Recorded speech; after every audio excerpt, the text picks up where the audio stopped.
it's Monday night. I tap that, you know I would. Great cigars, great talk, yeah, it's all good. From the lounge to the show, let's spark up the night. Cigar talk, burn slow, everything's right.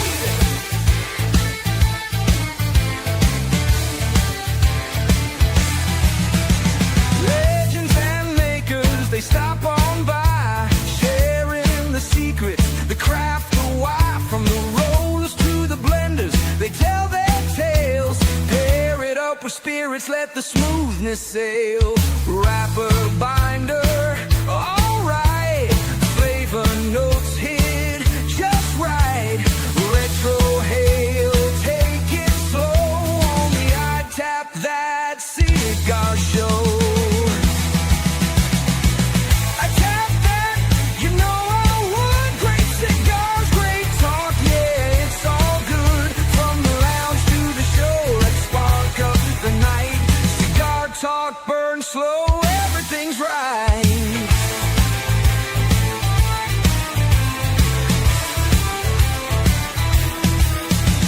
So cut it, toast it, take that draw. Kick back, relax, break out the humidor. If you love cigars, well now you know. It's the I Tap That Cigar Show.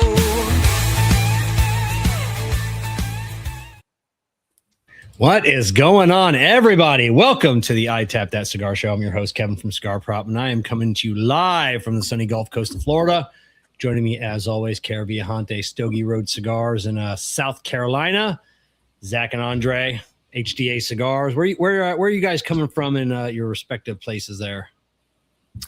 Yeah, I'm up Northern Virginia, which is why I'm in the basement, because it is windy and cold outside, man. Yeah, same for me. So I'm over in Potomac, Maryland, so across the bridge from Zack. Oh, nice. Okay. Oh, right on. My son's he's somewhere in Maryland or something. I think last time we talked, he was just being transferred up to the Pentagon. He just made got some kind of promotion, some kind of sergeant or something. I don't know. Nice. You know. Congrats. Oh, thank you. So Zack, I see that you've got a new day gig since we talked to you last. What's that?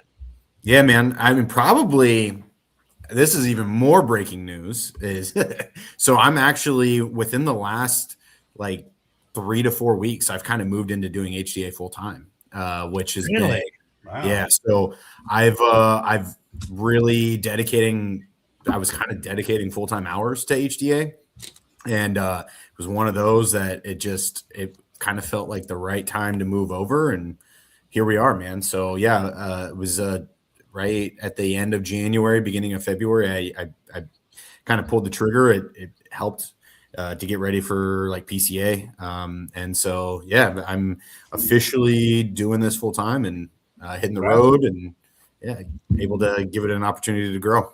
That's awesome, man. Congratulations. Right on. Before we get on, I need a cigar. I forgot. Yeah. We just like jumped right in. Like I worked today, so I was like, I had to shower, eat. I skidded in like 15 minutes before, and I I was going to ask you what you're doing from your cigar Medics humidimeter cutting light cup. I know. Remember the Cigar Medics humidimeter? You always know when to hold them, know when to smoke them. Steal my only line of the damn show, Kevin. Oh, see, that is your line. Yeah, he gets one line. He gets one line. I got one line.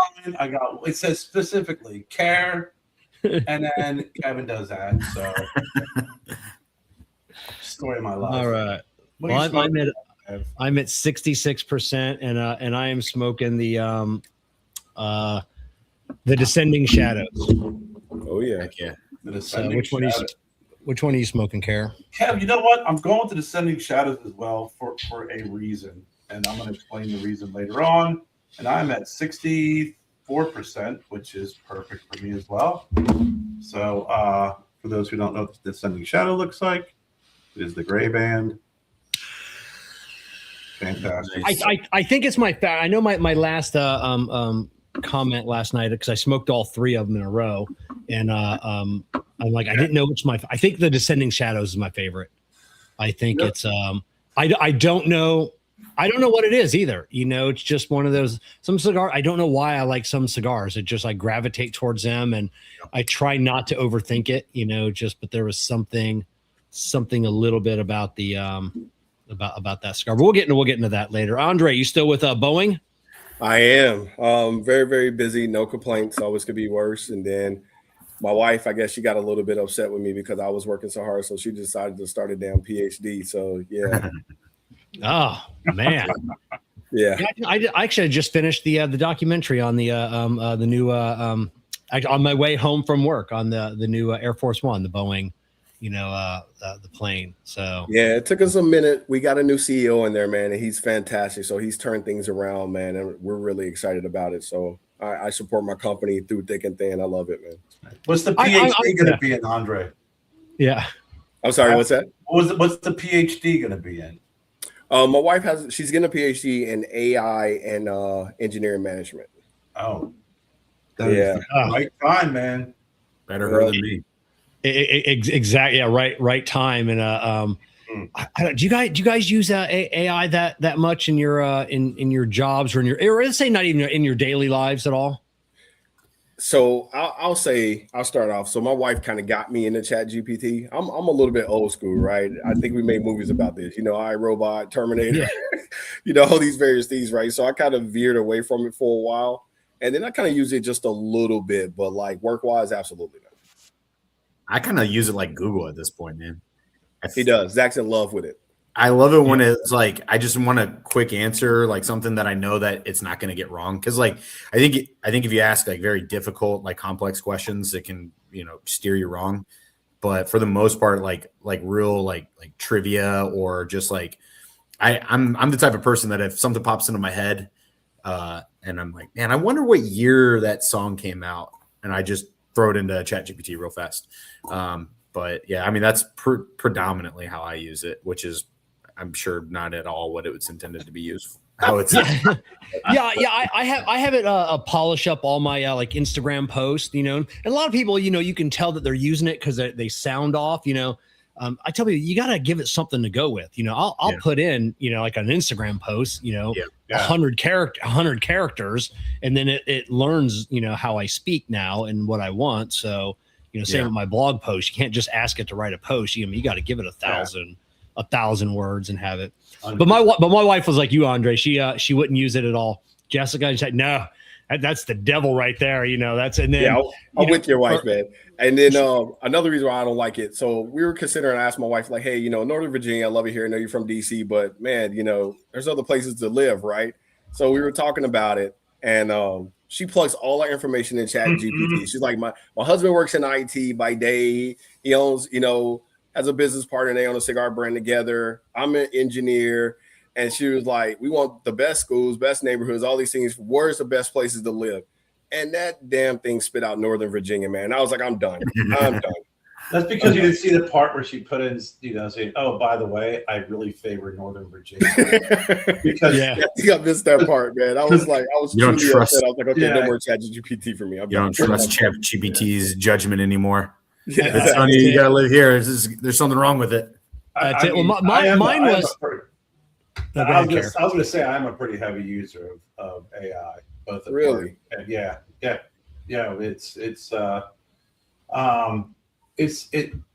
you work for a company and they're like, hey, this is going to be the future. Put it. We need to start putting it to use. And I have found that it has been for me and what I do with some of the things that I do. It's very, very useful, very, very helpful. It makes a lot of sense out of a bunch of nonsense at times, and it's also very structured. If you can write, it's almost like how when you have a spreadsheet and you can put in an equation and then you just plug it in. It's the same way. If you want something replicated weekly or daily or whatever, you can plug in the outline of what you want. You go back and forth, and then you just give it what it needs, and it'll give you exactly what you're looking for. So I've had I figure, like Kevin always says, be nice to the machine. So when they do the uprising, you remember who was nice to them.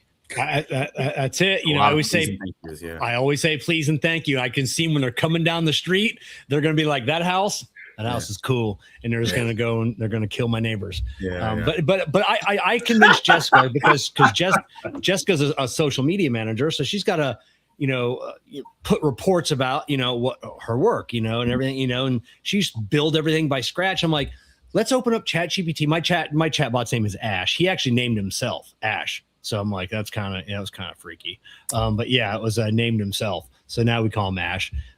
Gave all the numbers, and I'm like, all right, break this down for the layperson. Broke down everything across all platforms, built all of these pie charts, these bar graphs, and just built everything in under 30 seconds. And she's like, that would have taken me an entire day to put that together. And now I'm pretty sure, I'm almost positive, like some of these long text messages she sends me, they're Chat GPT. I'm sure she's running them through like even text messages now. But Kevin's pissed me off, and here's why he pissed me off, and here's why. Yeah, on this way. How do I tell him? Yeah, how do I tell him? You guys remember that movie Jexy? Like it was like the equivalent of Siri with the phone. No, I don't remember that one. What was it Y'all called? gotta check that movie out. It is hilarious. What's it called? I think it was Jexy or something like that. With a Sounds J. familiar. I forgot the name of the comedian who's the star actor in that movie, but it is hilarious. Yeah. All of this stuff is going to come to fruition in like 5 years. We're going to be like, well, this aged well, or that didn't age well at all. That's the way. That's the way, But speaking of aging well, you guys are you got to be coming up here in another couple months on your 2-year anniversary, right? Because I think last year, you had said you'd, I know you guys were kind of started the company a little bit longer than that. So before that. So what do you, go ahead. We hit 2 years in April. So okay. We'll basically be celebrating our 2nd year birthday at PCA. Oh, right on. No wonder you can quit your job. God, you guys must be rich. It's, man. Yeah.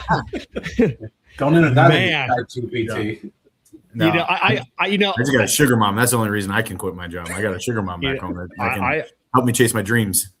Yeah, that's it. I got a good woman that helps support mine, and I know what it's like. I just got in like 3 master cartons. This is our new 10th anniversary cigar for Cigar Prop. I'm debuting it here tonight.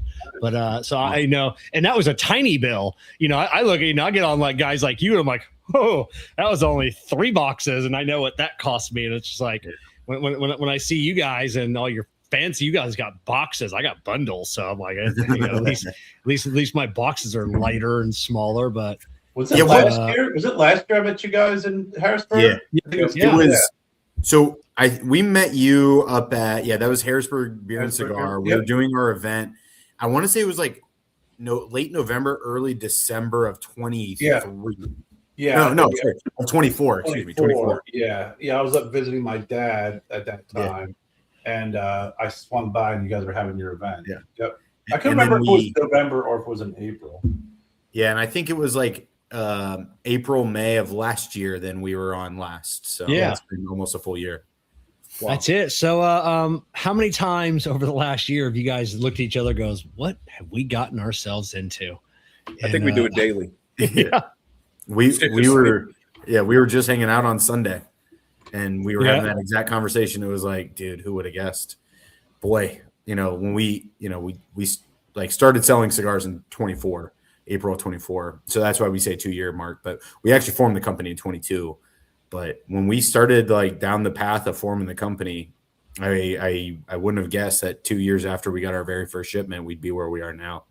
But here we are, man. Yeah, I mean, 2 years. I mean, that's a lot. In the 2 years you've been doing it, selling cigars, there have been probably. I mean, I know of at least a dozen companies that have come and gone. Yeah. In that same 2-year time frame. Yeah. It just they get in with with all of these grand plans and everything else, and then it's just like you get 1 or 2 orders coming in, and that money goes out fast. I mean, it is insane. It's like the average person just not everybody's meant to be an entrepreneur. I've said that before. I mean, just the amount of debt that you can take on, I mean, it would crush most people. Yeah, man. Just think of, like you got me, like people look at some of my bills and it's just like, it'd probably make most grown men cry. Be like, what the fuck is that? So you have a conversation when you're going after an investor. You're like, hey, I need some money. How much? I'd like to have like $1 million. So when am I going to see it back? Yeah, you won't. What do you do with the profits? We buy more cigars. And then what? Well, we grow. And then what? We buy more cigars. And then what? We grow. Yeah. It was funny. I was down in Georgia a couple weeks ago, and I was hanging out with my mom, and so I was doing a little bit of work at her house, and I was talking to her, and I realized over the course of like 25 minutes that I paid like 5 bills over $1,000 and a couple over like $10,000. Yeah, like I'm paying all these bills, and I'm like telling my mom, I was like, golly, like, yeah, this is it. It definitely you gotta have a stomach when you start cutting checks for, $50,000, $60,000, $70,000. You got to have the stomach. There's a lot of leaps of faith in this game, man, and you got to really trust yourself, and you just gotta trust that you're doing the right thing, and that people are going to continue to support you and embrace you, man. I remember, I think it was 2 years ago, PCA, I think we ran into Lee Marsh, Stolen Throne. And I got a quick 60-second interview with him because he's so busy. And he was talking about his new, limited edition. And I'm like, oh, so how many of these, are going to be available? And Lee started off small as well. And he's like, I think we got like 150,000 coming in. I'm like, oh, my heart, and it was just like, because we all know what like that bill. That's a bill right there. I don't even know. I don't even know how, that's insane. 150,000.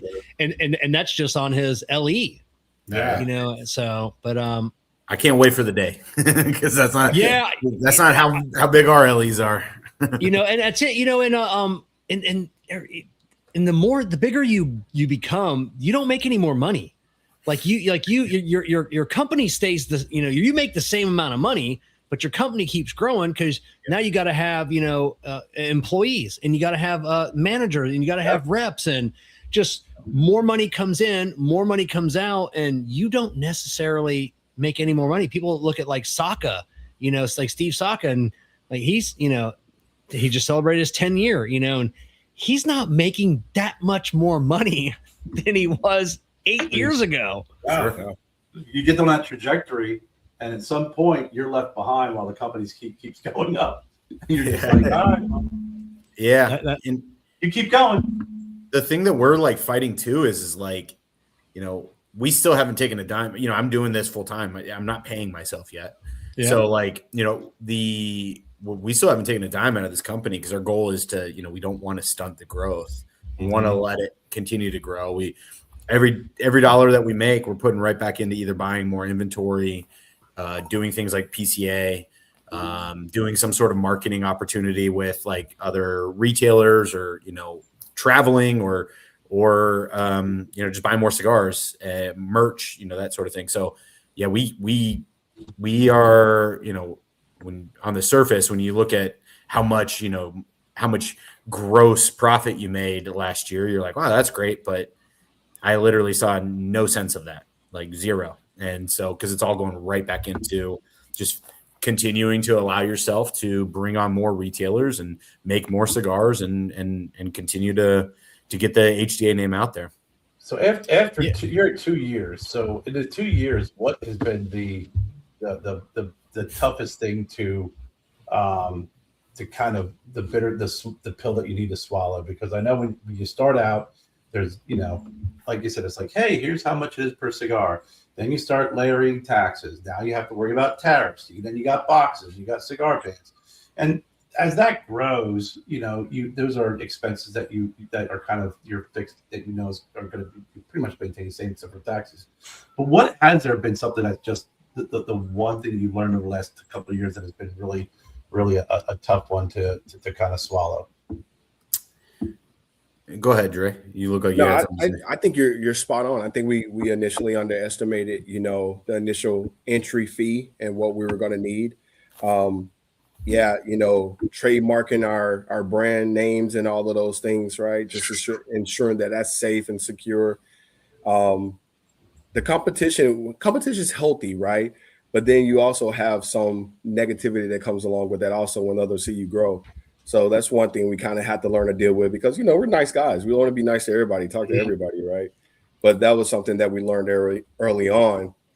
We also learned that, every retailer is not a good fit for us either. So I think that was kind of a hard pill to swallow. You think, hey, we're all veteran owned and this will work out, but that's kind of not the case in a sense. So those are just a few of the things I can kind of name off right now. I mean, boxes and bands are tough too. It's a little bit different when you're buying 50 boxes or 100 boxes versus when you're buying 1,000 boxes. You're really those box checks hurt a lot more. Same thing when you're printing 50, 100,000 bands, that hurts a lot more. Making sure you get that stuff right. My big problem is I'm a big idea, the good idea fairy. I have all these ideas that I want to run with, and so Dre's constantly having to shoot some of these things down so that way we can stay focused. I just feel like sometimes you could just kind of take yourself in so many different directions. Mm-hmm.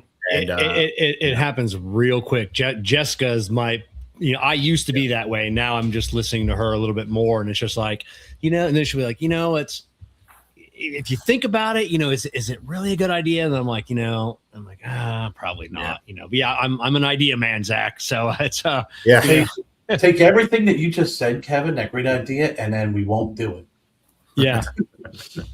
But every now and then I have a good idea, so, and it pays off. Yeah. And it's I don't want to stunt the ideas, but it's just really trying to focus yourself on the meat and potatoes, right? And don't want to distract yourself from your cigars. Don't want to distract yourself from your core line cigars, and you don't want anything to affect your core line. And yeah, I mean, we took the tariffs on the chin over the last year. That whole mess that's been going on, right? We didn't raise our prices. We haven't raised our prices since we launched April of 2024. So we took that on the chin, kind of weathering that storm. And yeah, it's for us. I think one of the big challenges too has been trying to sift through the noise. And a lot of that noise for me is which retailers are the good retailers that we want to work with, and which are, maybe not necessarily the right fit for us. But then also trying to sift through the noise of some other brands out there that are, maybe that ultra boutique brand, and trying to compete for the space in the owner's mind when they're thinking about what brands they want to bring in. That's tough stuff as well. It's been a very learning heavy 2 years. Yeah. And fortunately, neither Andray or I had any thoughts that we were going to be rich 2 years in. So there hasn't been a huge disappointment in that regard. I'm 10 years in, and I haven't been making cigars, but for a couple of years, but on the the accessory side, that's actually my 3D printing. That is what's making all the money. That's, I started off at one. Now I got 5 3D printers on the other side of this wall that are going right now, and they go 24 hours a day, 7 days a week, and I can barely keep up. And then I told Jessica, and I'm like, damn, why didn't we do this a long time ago? I mean, God, it's just for other cigar makers. I mean, rarely I make anything for myself. So it's just, the profit margin is way better than cigars. Get a 3D printing farm on the other side of that wall. That's it. So that does, it's one of my good ideas. But have you got, you're talking about retailers, and I love talking with retailers, with boutique cigar companies after they've been into it for a couple of years. I'm like, there are a lot of piece of crap retailers out there, aren't there? And then they don't ever want to admit it on camera. They'll tell me privately, yeah, there's a lot of piece of crap retailers out there. Just they have their heads up their asses. Kerr's been there. It's like you get an order for 6 boxes. You go into the lounge and they're sold out. Like, hey, why don't you reorder? I don't know if we're going to reorder. You sold everything in a month. It took a little too much time to sell. Really? And then you're questioning whether you're going to reorder. I'm laughing, Kevin, because that happened to us. I know. It happened really early on too. It was so frustrating. Yeah.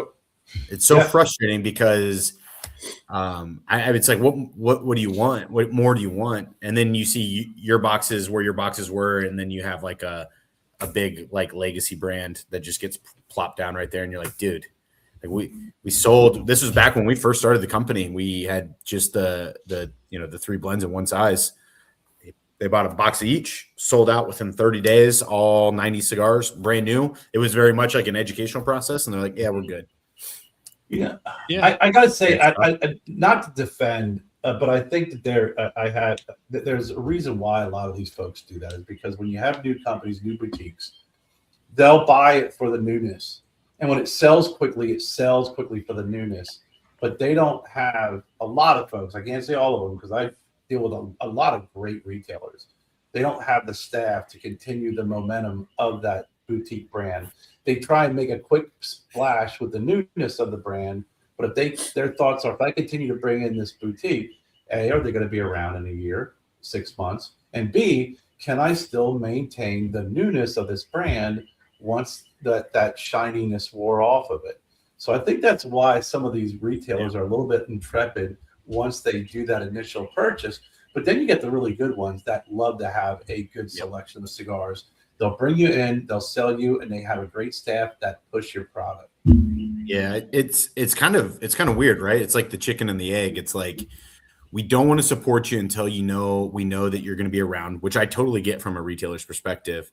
But we're not going to be around unless we get support from people like you, right? Like that's the game. And I'll tell you, especially through our first year, Andray and I made a lot of lifelong friends and people that will have our brand's loyalty and as long as our doors are open, because there's a lot of people who were really good by us and really gave us an opportunity.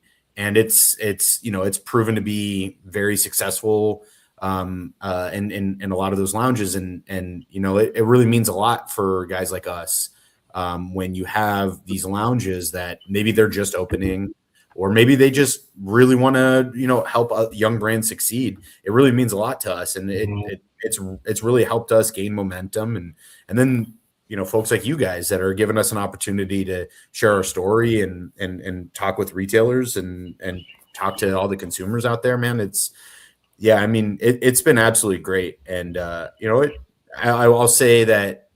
Through the first year, especially, the struggle is really like, hey, we are legit. We actually have, like a good product. We're trying to get our name out there and that name recognition.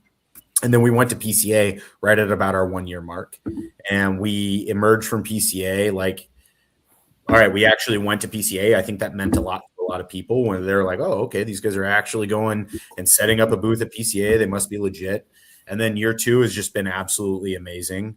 And we're going back to PCA again. And, for us, it's like, we are here. We are here to stay. We really have been enjoying this ride. But hopefully it instills a lot more confidence in some of our retailers that are worried about things like, are they going to be around? And if I turn a lot of customers onto this brand and they get excited about this brand and start building this brand within my shop, and then 6 months later the rug's pulled out from underneath me, like hopefully that worry is kind of gone for people when they start talking about HDA, because we are here for the long haul. I think we got a conversation at PCA though a couple times though, right, Zach, with potential retailers. Last year, we'll see how you guys are if you come back a second year or third year and stuff. So Dave Garofalo, 2 guys. I think his is the 3rd year. So if he sees you after like year 3, he'll stop and talk to you like at the booth. He wants to see what you're doing. Sure. But C Coulter 25. What sets HDA apart from other boutiques? I'm the type that will support a great owner with a solid cigars over a crappy owner with stellar cigars. What sets them apart? That they've been on the show twice in under a year. That's what sets him apart. If our opinion matters anything to anybody, that should make a big difference. They're not just a couple of brand owners that make cigars. I mean, they're 2 good dudes. They're vets, but at the end of the day, they're just a couple of dudes just like us. And that's all. And they're making fantastic cigars. If they made bad cigars or even so-so cigars, they wouldn't be here tonight. I'd have made up some 100%. kind of excuse why we couldn't have had you guys on. But they're making great cigars. That means a lot, man. We really appreciate it. I agree, man. And one thing that you said there that I really definitely appreciate is like, we are a veteran owned company and that is part of our story, but we don't want it to be our whole story. And something that Andray and I have been saying that we really like hope resonates is like somebody might try us for the first time because we are vets, but we want them to be coming back because we make good cigars. And we don't want the only reason that we're being supported just simply because of the fact that we are vets. We are, like you said, man, we're just two normal dudes, man, that are really trying to find our way in this cigar world. And it's been fun. And we just make cigars that both Andray and I really like. And fortunately, a lot of other people have liked them too. Yeah, and we've seen that over the last probably 5 years more than, and it's, people have to pick, I'm female owned company. I'm a black owned company. I'm a veteran owned company. They feel like you have to have like some kind of niche, and you have to tell people this is the type of, and that never used to be a thing. It's just like, yeah, I'm a cigar company. Like I make good cigars, and that's it. But now people feel like they have to, because those communities are like real small, that are supporting, I don't get it. It just, I think it's a good one to get your foot in the door. At least, it's like what Zack and Andray were saying is, they are proud of their service. They're proud to say that they're better known. But at the end of the day, it's good cigars. It's great customer service. And I think, Kevin, we talked about this before, in the Pub and Ponder, so many folks get so wrapped up with hanging their hat on that label that they forget that, or maybe they don't care, but they forget that, look, you got to produce good cigars. People will be introduced to your cigar and they'll try because you're veteran owned, but they'll keep rebuying because it's a good fucking cigar. They're gonna be like, hey, veterans, okay, that cigar is terrible, and then they won't come back to it. But it gives them, that's the hook. The hook is the veteran owned, and then the good cigars keep them coming back for more. And you guys aren't a hokey veteran owned company. Just everything's got to do with guns or tanks, or everything's got to be camo.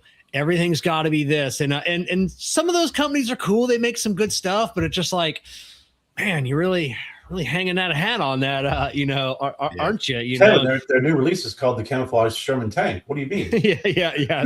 That's it, and but yeah, it's just I don't know. It just, you just wonder, and it's not just like that, like the vet, like there are other like things like that, and it's just it gets to the point like, how good is it? Just like they just gravitate towards that one theme, and everything's themed, and that's it. Now, Zack and I want to make great cigars. I just caveat what Zack mentioned, right? We love going down to Nicaragua. We love, actually being involved in the entire process because our name's hanging on it also. Not only the factory, that we produce our cigars in, but also, our namesake. So we're big on that, right? We taste, we sample, we taste and sample this Sunday. It's just what we do. And we want, solid, good quality products that, we enjoy and that others are going to enjoy as well. So it matters to us. So Kev, can I ask a question about cigars, or am I jumping ahead? Yeah, you can ask a question about cigars. Okay, because we can jump ahead. We can always come back. Well, the reason why I asked is I don't want to screw up your line of questioning. I'm good. But you guys, because we're on the theme right now of the cigar of the brand, right? The veteran owned, producing great cigars. And you decided, you mentioned earlier, just to come out. You launched with just Toros, and now you've released the Robustos. Yep, exactly. Was that the original plan, and are you still tracking with that time frame of the Vitolas? So the original plan was that we wanted to release 3 cigars in one size. Andray and I very much subscribe to the KISS method, keep it simple, stupid, and we just wanted 3 cigars one size. And so we originally were like, well, what size? Well, we both really like Toro, so we released a 6x54 Toro, depending on who you talk to. 6x54, that was kind of where we ended up settling. And then we kind of based the main reason we ended up releasing a Robusto is because a lot of people ultimately asked for it. A lot of people were like, dude, this would be a killer in a Robusto. We had always, as we started to really get to know our blends after they were released and we really got to share that story and see how it resonated with people, we came to the same agreement that, yeah, this would be pretty solid in a Robusto. And then it was like, well, which one do we want to release in a Robusto? And then we're like, well, shit, let's just do all three. So we went from 3 SKUs to 6 SKUs in November of this past year, celebrating Veterans Day by releasing the Robustos. And because if you'd only done one, it'd have been the wrong one. People were like, well, that's not the one I wanted, you know? Yeah. So can't make everybody happy because I've got the cigar propometer for the this is a 5x48.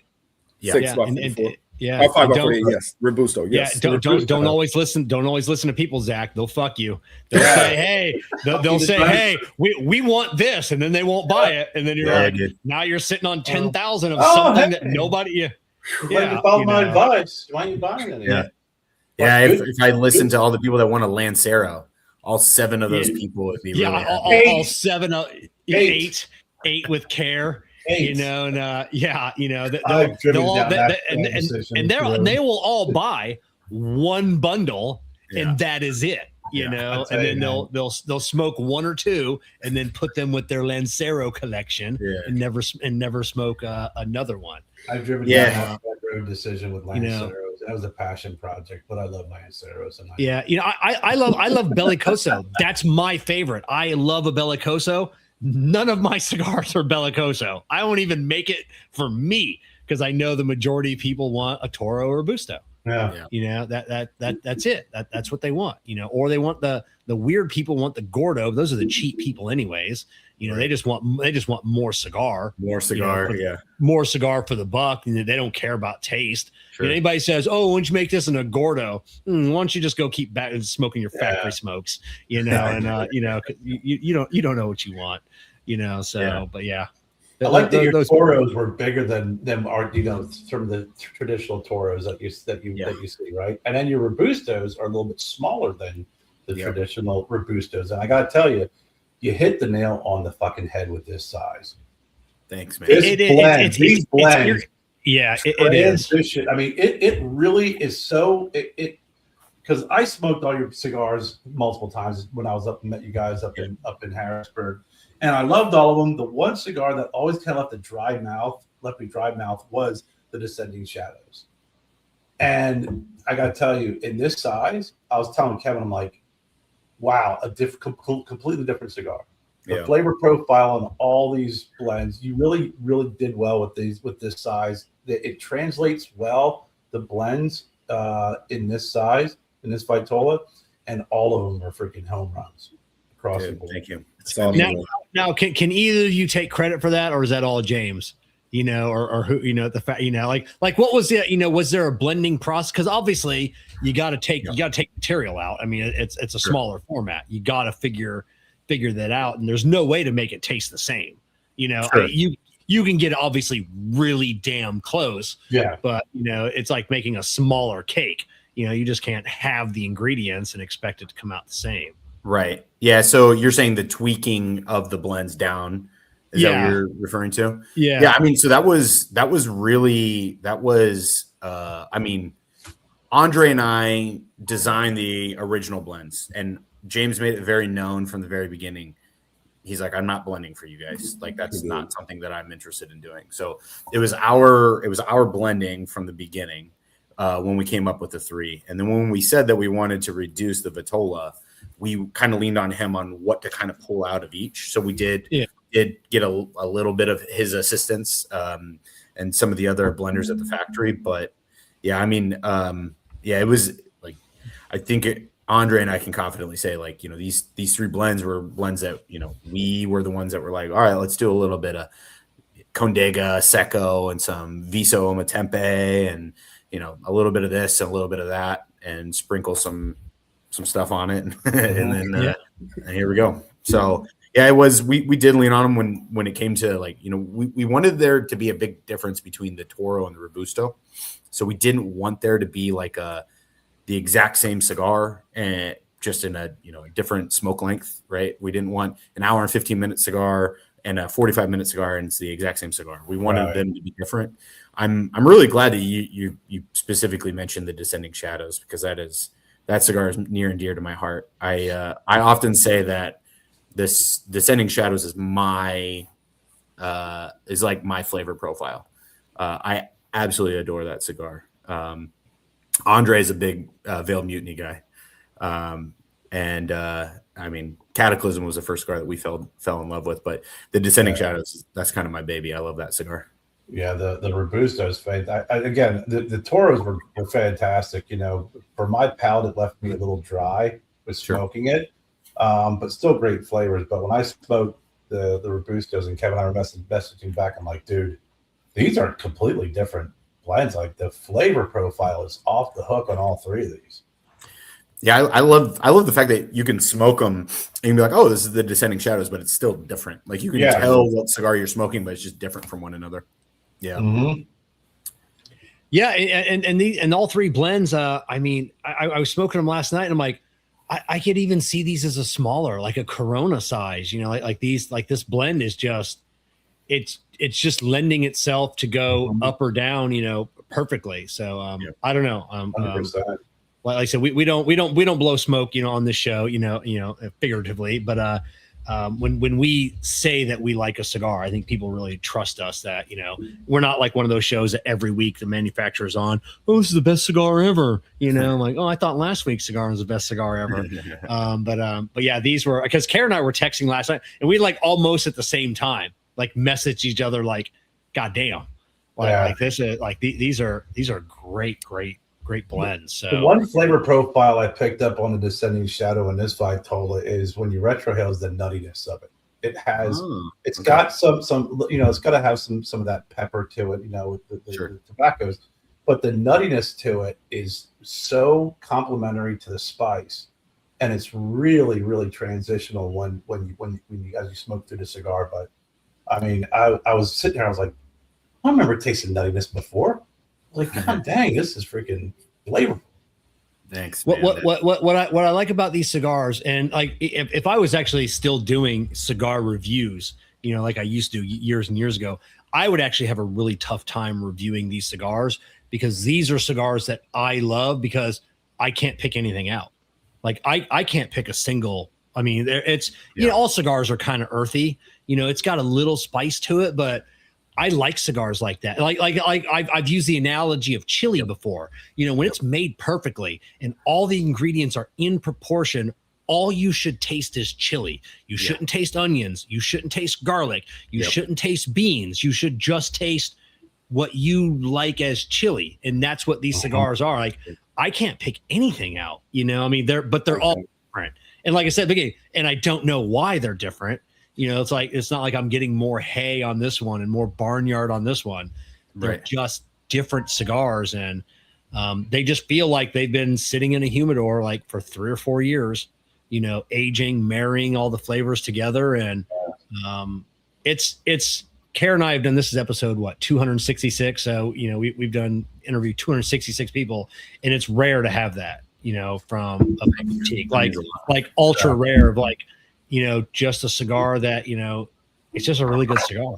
Yeah, tough to put your finger on it. Andray, you said the Veiled Mutiny is your favorite. That's what I had for breakfast this morning. That was my breakfast with coffee. Oh, my man, you're a bad man.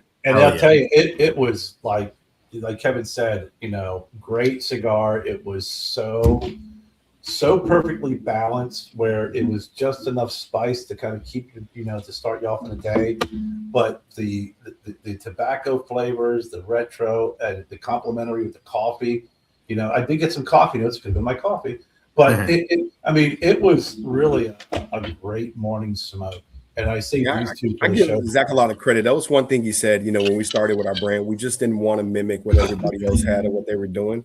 And we just wanted to make good cigars that we liked and we enjoyed. So I give Zack a lot of credit for that. It was like, we're just going to do our own thing and have fun with it, right? We're going to enjoy it, have fun, and hopefully everybody likes it, right? That's what I always say. Like, I blend for me, and nobody else. Like, that way, if nobody buys them, I've got 10 or 15,000 cigars to smoke for the next 5 years. I'm fine with that because now I got a bunch of cigars that I like to smoke. Yeah, So that's exactly what we said when we got our first order. We're like, we're sitting on 15,000 cigars, and like, and Zack was like, Dre, either we got a lifetime of cigars to smoke, or we're gonna sell some cigars. Yep. Yeah, that's it. You know, but I don't know. It's just great watching the journey and seeing how things have gone. You know, since you guys have been on the show, like, you know, over the last year, has there been anything that's like one thing that keeps sticking, like you just can't get? Is it like coordinating boxes and bands because those guys are dumb, or is it is it tobacco? What is is there been like a constant sticking point? You know, I will say that I'll say that we are pretty fortunate in that the process with the factory boxes and bands it's been fairly reasonable. It hasn't been as crazy as some of the horror stories that I've heard out there. I will say that every time like I see somebody throw away a box or burn a box, it breaks my heart because of how much I know that box costs. But I know. Yeah, that stuff. I mean, that stuff is kind of like, it can be kind of tedious.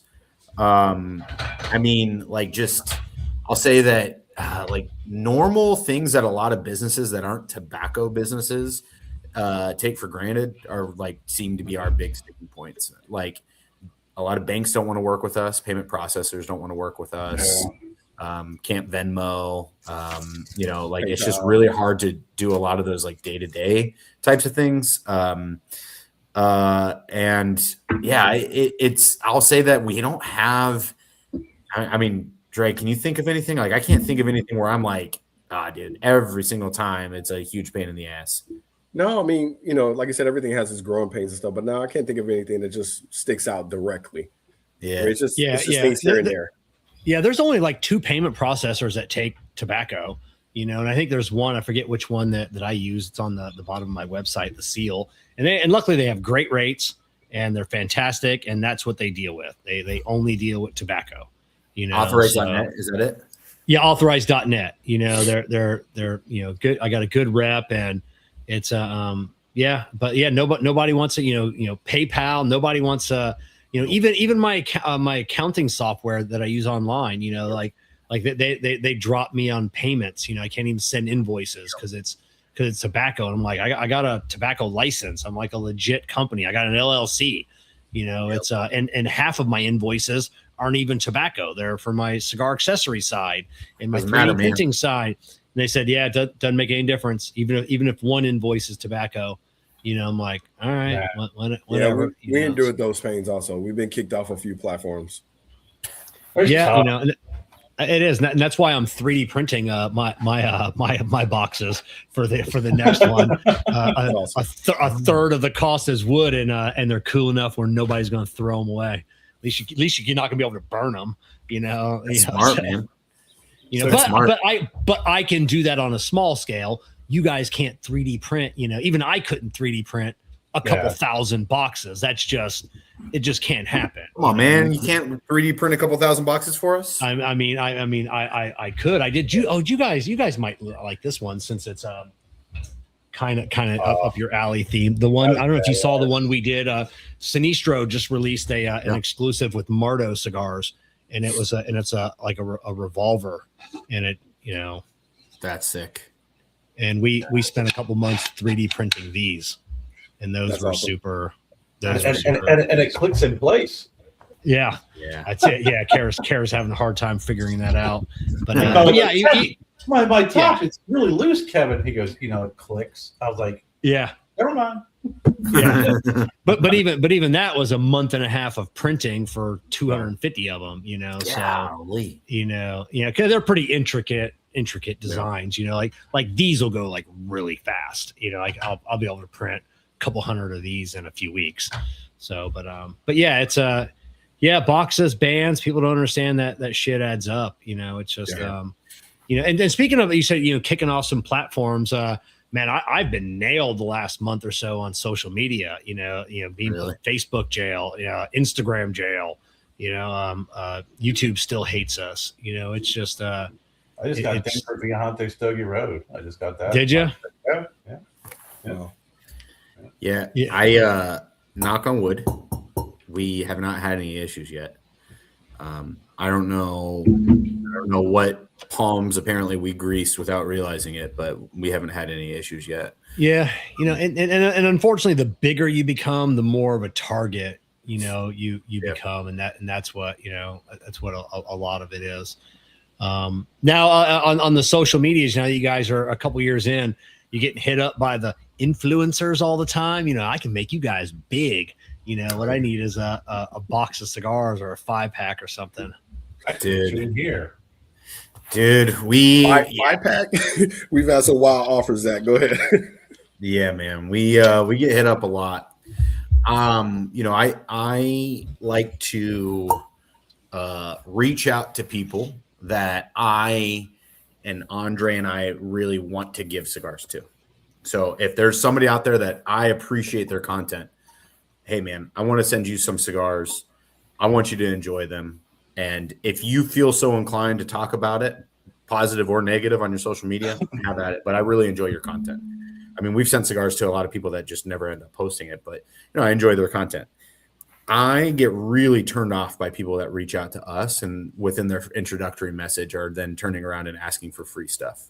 Like, I don't know how that's like a good business practice in anything. Like, I couldn't imagine walking into like a retailer's lounge and just being like, hey man, can I get some free cigars? Right. Like, it's crazy. And so, yeah, we get a lot of offers where, we would love to rate your cigar and talk about it and highlight it. And all we need is an entire box of cigars or a couple boxes of cigars. And you're like, what are you talking about, man? A lot of those folks spray and pray. It's if you send out 20, 30 letters, you get a couple back, you get yourself some free cigars. Yeah. We've had folks on the show, and I always tell folks, listen, if you find yourself in the northern part of South Carolina up nothing, give me a call. I'll take you around and introduce you to some of the cigar shops. That's if you really want someone who's going to put their money where their mouth is with these influencers, they should be offered to introduce you to some folks when you're in their market, their area, and people that they do have relationships with, where they can actually connect you with the actual buyer. Sure. Yeah, that's it. Now, as an influencer, myself, like, there are companies I reach out to when I want to try a product and it's kind of expensive. But I never reach out free. I go, hey, do you got like a discount? You have like any kind of codes out there? 10, 15, 20% off. I'm not looking for free product, but I want to try your product. Here's my social media handle. I'd love to do an unboxing video on it. Just is there any discount codes? And sometimes they come back and be like, oh, hey, you've got a good following. Let us send this to you at no charge. Or it's like, yeah, here's a 15% off. I'm like, done, bought. Thank you very, very much. And then the second time around, they're like, oh, hey, we love that video. We got a new product out. Let us send it to you. And it for sure. And yeah, I mean, we subscribe to that idea too. But it's just, I don't know how to fully quantify it. Sometimes people are just like, gimme. And we have to trust our gut on a lot of these. And some of them just don't pass the gut test for Andray and I. And, created influencers discount code, give them a little discount, send them to your website and say, here you go. There you go. That's it. See how many of them actually buy, and you're going to find probably not too many, but if you do have one to buy, I'm like, oh, hey, there you go. Yeah, it's but yeah. And then you go to their profile and they got like 50 followers, and it's just like, what, Right. You need to, So 50 people who didn't know about you until I smoked your cigar. Yeah, that's it. Until I, or it's the female that doesn't even show the cigar. It's like, oh, hey, look at what I'm what I'm smoking. Yeah, there's some really creative ones out there too, where it's not just like it's not even just like, send me some cigars and I'll post about it. It's also like, other ways of getting a couple bucks out of you to advertise, kind of climb that ladder of payments out of some of these small brands. And frankly, man, I've Andray and I have spent some time with some other small brands. We've stepped in a couple holes along the way. And then we see some of these other brands that are kind of falling for similar traps, and we try and do what we can to spread the word to people to be like, dude, avoid. And some of these companies, or not even companies, excuse me, but some of these people out there are wildly predatory towards small brands, and it's very, very disheartening to see. And it is. I've got a couple friends that are females that are in these groups on Instagram, in their private groups, and it's in the cigar, and they're very, these groups of women, are predatory, and they all talk, hey, has anybody, heard of a HDA? Anybody got to deal with them? What's up with them? If I hit them up, you think they'll give us some free stuff, or like, oh, hey, this owner's super cute. Maybe if I send them a picture, scantily picture, maybe, and it's just, and I read some of these messages, and I'm like, man, that's fucked up. I mean, you're trying to mess up people's families over a little business deal, trying to get a box of cigars and maybe a few dollars, and it's just like, I appreciate you telling them I'm super cute, Kev, when you do. yeah.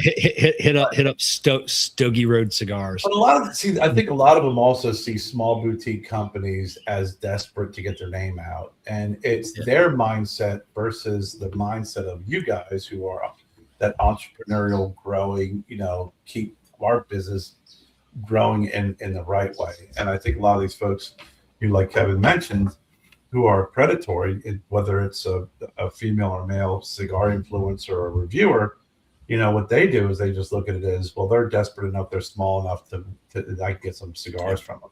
And it's sad, but I mean, you just keep moving forward and keep growing the way you guys have been. And, you'll always be the better. I mean, look at society as a whole, right? I mean, there's a lot of things. I'm not going to mention them, but as we know, people do a lot of things for money today. Yeah, that's it. And then on the flip side of that, there are some boutique cigar companies that want you to do a lot for like nothing. I mean, we used to get those all. And I still get them every now and then. We used to get a lot, and like, hey, I love your content. Can I send you, like a 5-pack of cigars to try? And most of them will come back like, or they'll be like, hey, same as you guys, like, you don't have to post it. I just love your content. Been following you for a while. Can you try the cigars? And a lot of times I do, and I always try and post at least one picture. But then some companies will be like, hey, we'd like to send you a 5-pack. And then I'm like, oh, hey, that sounds good. And like, yeah, we just need you to create a video, and then like maybe 1 or 2 like Instagram photos. And I'm like, for a 5-pack of cigars? I go, so you want me to work 8 to 10 hours for a 5-pack of cigars? I'm like, I'll pass. It's like there's you can go find the person with 500 followers and get them to do that for a 5-pack of cigars. Yeah, for sure, man. Yeah, it's like I said, man, we like trying to take care of some folks that have supported our brand, and folks that we enjoy like their content, and we'll send some stuff out to folks. But for the most part, a lot of the content that we end up sharing on our page, a majority of it is just that feel inclined to post about us, and it's definitely, we're very lucky to have a lot of great supporters out there and great friends. We've been very, very lucky. You guys had mentioned it earlier. It's like you remember the loyalty. It's you remember like the people you reach out to. I'm like, hey, I like your content. Can I send you some cigars? There are people that, will, people that wouldn't work with me in the past at the beginning. And, you're too small, and I'm like, I'm gonna remember that, because I knew it. And there are companies that I still don't work with. They've reached out, I'm like, oh, now that I'm bigger and I got a bigger reach, now you want to work with me? You can go fuck yourself. Yep.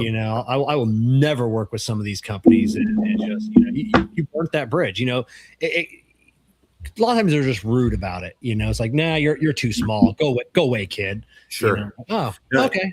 Yeah. I mean, look, the reality is that HDA is not going to be the right cigar for every lounge, which I get, the rudeness is something that it's just, I don't think in any business, in any walk of life, I don't think is really necessary. It's all about how you handle things. We've been told no many times, and very rarely do we get hurt feelings about it.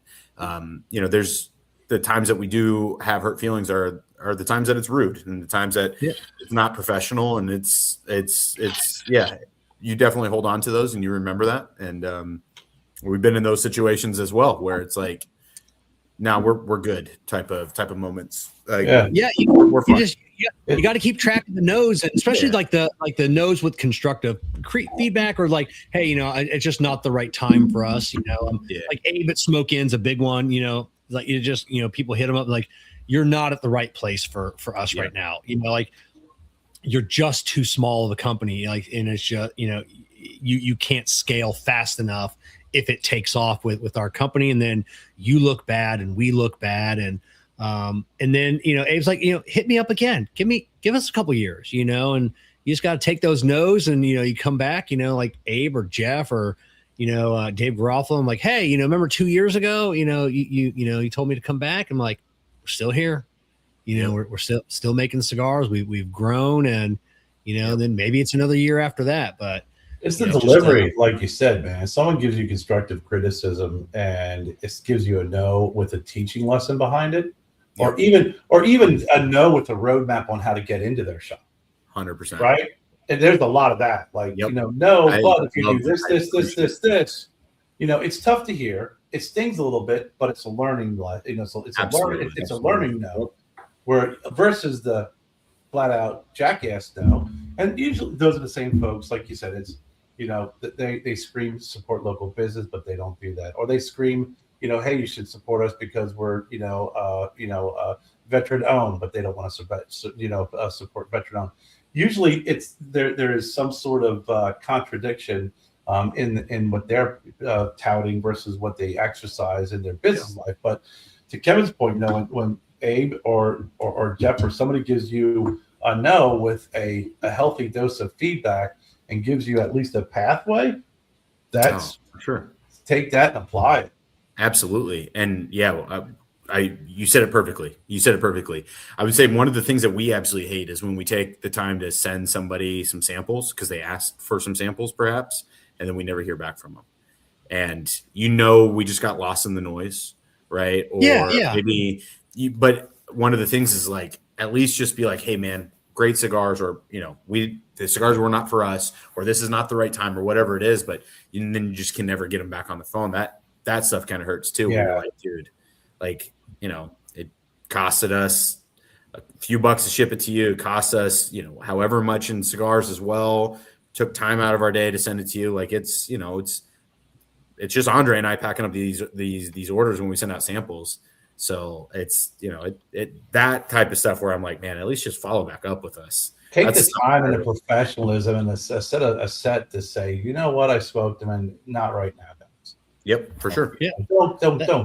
That's just unprofessional. Yeah, you just got to keep grinding and grind. You guys know, and sometimes, Andray, I think you guys were on I don't know what podcast it was. A few months ago, 6 months ago. I was watching. I do follow you guys, even though I don't reach out. I do watch you guys. And Andray, you had said it, and Kerr and I have talked about it before. You guys, getting in with Oveja Negra, it was luck.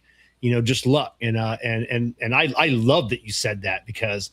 I say it all the time. I mean, I several times been in the right place at the right time, and it's just, you got to have luck in this industry. I mean, you guys, grind all the time. If it wasn't for luck every now and then, just luck of meeting that one retailer or getting into that one shop, that, and sometimes that's all it takes. You hear about some of these like Stolen Throne, I heard sort of like they got into like one shop and then it exploded, in the Northeast, and it just, that was luck, that was planned, but sometimes that's all it takes. That's all you need, man. Yeah, Zack talks about that frequently, especially when it comes to luck, and then it's not burning bridges in the industry because it's very niche, right? Everybody knows each other for the most part.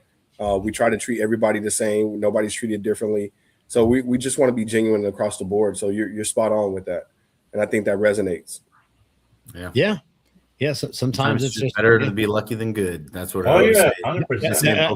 100%. That's it, you know, and it's just knowing when you're lucky and capitalizing on it fast. Because sometimes you get lucky and then you let it go, and that moment slips real quick. You know, when you're lucky, you got to be able to hop on something and ride that, you know, for what it's worth. Because like I said, you know, you can grind all day long, and you know, sometimes it just doesn't work. I mean, you guys have been doing this for a couple of years. You know, talk about work-life balance. I hate that fucking term, work-life balance. I hate it. You know, and because it's, you know, I mean, you guys, you know, Zack, up until recently, you got a full-time job, you know, a day job, then you're trying to, you know, sling cigars or whatever it is. You know, there's no balance. It's all work. You know, and hopefully you have a family that understands that, you know, that, hey, you know, like Jessica, she knows my, you know, my long-term goals, and for the most part, she tolerates it. You know, every now and then it gets to be a bit much, you know, but, it's, I mean, yeah. But I mean, are you guys the same way? I mean, it's like, you know, you have Kevin, families that understand. I think you like, I don't know if you got a tracker or a microphone on us or something, man. Like we literally talked about that on Sunday while we were sampling. Yeah, cigars and stuff. We were just talking about work-life balance. Like, there's no such thing. It's like some days the business is 100%, right? It requires all of you. Sometimes the family's 100%. Sometimes your day job's 100%, right? There's no work-life balance. Like, you just got to get it. It ebbs and flows, as my wife says. It ebbs and flows. Mm-hmm. Yeah.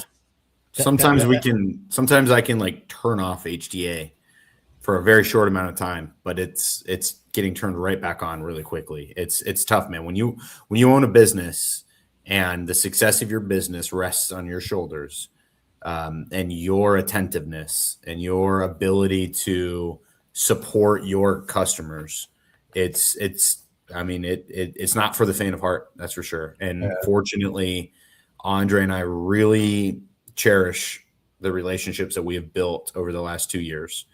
We really enjoy what it is that we're doing. And yeah, I mean, some days are tough, but for the most part, man, we love it. And there's some tedious aspects to it. I love going and doing events. I absolutely love going and doing events and getting out and sitting down with people that enjoy smoking HDA cigars and just talking about not even cigar stuff, just talking about everyday life and just bullshitting. I love getting out and meeting people and hitting the road and going and visiting shops. Like, that's what it's all about. Like, sending invoices and mailing off boxes, that's a necessary part of the job, but we really, really enjoy being able to communicate and like build relationships with retailers and consumers. That's my favorite part of this. And I think I speak for Andray when I say that too. Like, it's just, that's what this is about. And that's where we have found a lot of joy over the last 2 years, is the people that we have met and been able to build relationships with. Yeah. Kev, I think the reason why you hate the term work-life balance is because when you do this, you love it. It no longer becomes a lot work. It's almost like this, work-sleep balance. You hope that you can get enough sleep. And I remember years ago, I had Carlito Fuente was talking to him like, so what do you do on your off time? Like, what is, and he just kind of looked at me like, fucking, this is like, you wake up, it's freaking cigars until you go to sleep. Like, there is no periphery. There is no other, things I like to do. I don't sit down and watch Netflix, on Wednesdays, Kerr, and watch, 90 Day Fiance. That's what I do. No, it's work-life balance when you truly love something like this. And you have to be passionate to get involved in the cigar industry. You do. And I remember I heard somebody say something a while back. I thought it was one of the most narcissistic things I ever heard. Is people who have cigar businesses, but they have a day job. It's really not a cigar business, it's just a hobby. You're not a real cigar brand owner. And I'm like, fuck you, dude. You know what? They are just as hardworking, just as determined, and just as passionate as you are. They just have a different situation than you do. So never slight anybody who's making a true hard hustle effort into building a business. So I think, Kevin, that's why the work-life balance doesn't resonate with you, because this is work-life. It's just more life. Yeah. That's it. It's all, I don't know. It's all just work, you had talked about, you love just going to lounges and doing events. We were down at the Great Smoke down in Boynton Beach last weekend, and at the final night, Saturday night, the big event, everybody goes back to smoke in Boynton Beach. And all, a lot of makers are there. And at one point, Steve Saka, you see him, he just dragging his chair from table to table, just talking with people. He eventually drug it over to our table. He knew all of us, known us for years. Talked to us for about 30 minutes. We never talked about cigars. It was about like the watch he was wearing or the trip that he was, he's getting ready to take. His anniversary is coming up. And, we just talked for, half hour or so about just random shit. And because that's what we do in a lounge. And he eventually got up and drug his chair to the next table. And, and I said, those are the stories people are going to remember. Sure. Not, hey, I got to go to this cigar event and I got to buy some cigars and I got Steve Saka's autograph. But no, I was at an event, and I saw Zack and Andray, and, we just were at a lounge and we just sat around and bullshitted for a couple of hours and talking about random ass shit. And, those are the guys that, are going to be your biggest supporters. For sure. They've been on mine.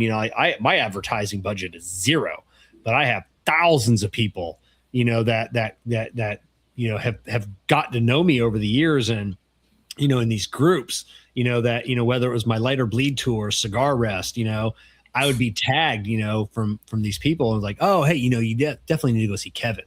Kevin's got this hooked up. But I see it for Steve Saka, a lot of these boutique companies. And that's what some of the boutique brand owners don't realize is you got to connect with someone. You can't just be on social media all the time. You got to get out to these lounges. You got to meet these people. And, even if it's not a cut and light, just going to lounges, having a good time. Those people are going to be your non-paid advertisers. So Kevin, it brings me to a question, since you said that, I kind of flip it back at you, right? So what are the things that drive you then? Are those the things that drive you to do what you do on a daily basis? Money. I'm like Mr. Krabs. I love money. Money. That's it. Plus, it's, none of us want to work until we're 70 or 80 years old. I want to have, I'm giving up some of my family time now to exchange it for some of my family time when I kind of, when I'm 60 years old. It's just like, hey, I'm going to stop working now. And, I've got a good investment portfolio, and, we can start taking more of these trips and having a better time. And, that's what drives me, just, of the retirement of having not having to work, until I'm an old man, cause I'm a mechanic. So I see those old broken ass guys, then you see the guys at like Walmart or Publix or that, they're like, I'm like, oh, why the fuck are you still working? Did you, and it's just cause they have to. And, and I don't want to do that. And a lot of it is legacy. I want, we all want to leave something behind, my buddy Brad Reith over at Zeal Cigars, killed in a motorcycle accident a couple years ago. And he left a hell of a legacy, and his great grandkids will be able to speak with their, great grandfather, through social media. They'll be like, oh, hey, that was my great grandfather. That's super, super cool. I get to know who that guy was. So, a lot of it's legacy too. Great. Yeah. No, I think, what really motivates me too is the quality of life. Like, while I might not necessarily be making as much money in this business venture as I would if I had just continued my old job, I'm gonna enjoy myself a lot more. Yeah. Like, I really truly enjoy this type of work, and this is the type of work that I want to be doing. So quality of life definitely is a big part of it. Yeah, just my business partner though. I'll attest to that, man. Zack is very, very happy, man. I've seen a different light in Zack since we have that conversation about him pushing with HDA full time, man. And it's good, to have those friendships, to build those bonds and stuff, and then to see your business partner have a different glow about them because of it. It resonates really hard, man. I think there's Yeah, something go ahead. I was gonna say I think there's something really special about it. It's probably different from what we're talking about, that you create something or involved in the creation of something, that your name's on it, that someone sends you a message and they smoked it on their anniversary, or they smoked it on a special event, or you get a call that says, hey, I had a friend of mine, lost his wife. He goes, I was just sitting around thinking I was smoking one of your cigars. There's just something about that kind of puts you in a different atmosphere. And yes, the money's, like Kevin said, the money and everything else. But man, to know that someone is enjoying something that you created, whether it's a sad event or a joyous event, just there's no better feeling than that. Yeah, for people to carve out an hour of their time and $15 out of their pocket to smoke one of our cigars, like it truly means a lot. And hearing those stories of like how people have used HDA to celebrate occasions, or maybe use that time to mourn or remember those in the past. Andray and I really try and we try and give back when we have the opportunity. It's sometimes tough for small businesses, but we really try and do as much as we can to give back. And one of the organizations that we work with pretty closely is an organization called Team Sapo, SAPO. Team Sapo is dedicated to assisting veterans and law enforcement with a lot of mental health issues through the use of non-traditional medicine. And they use they are assisting a lot of these guys that suffer from really tough moments and traumatic events in their life, through whether it's PTSD, anxiety, trauma. And so Team Sapo does a lot to try and help these guys get through those times, utilizing non-traditional medicine. And so probably about a year ago, they reached out to us and they're like, hey man, saw you guys, saw your cigars, came across you guys online. And any chance you guys would be interested in, maybe working with us. And so we sent them some cigars and they really enjoyed them. And we really started talking about what it was that Team Sapo did.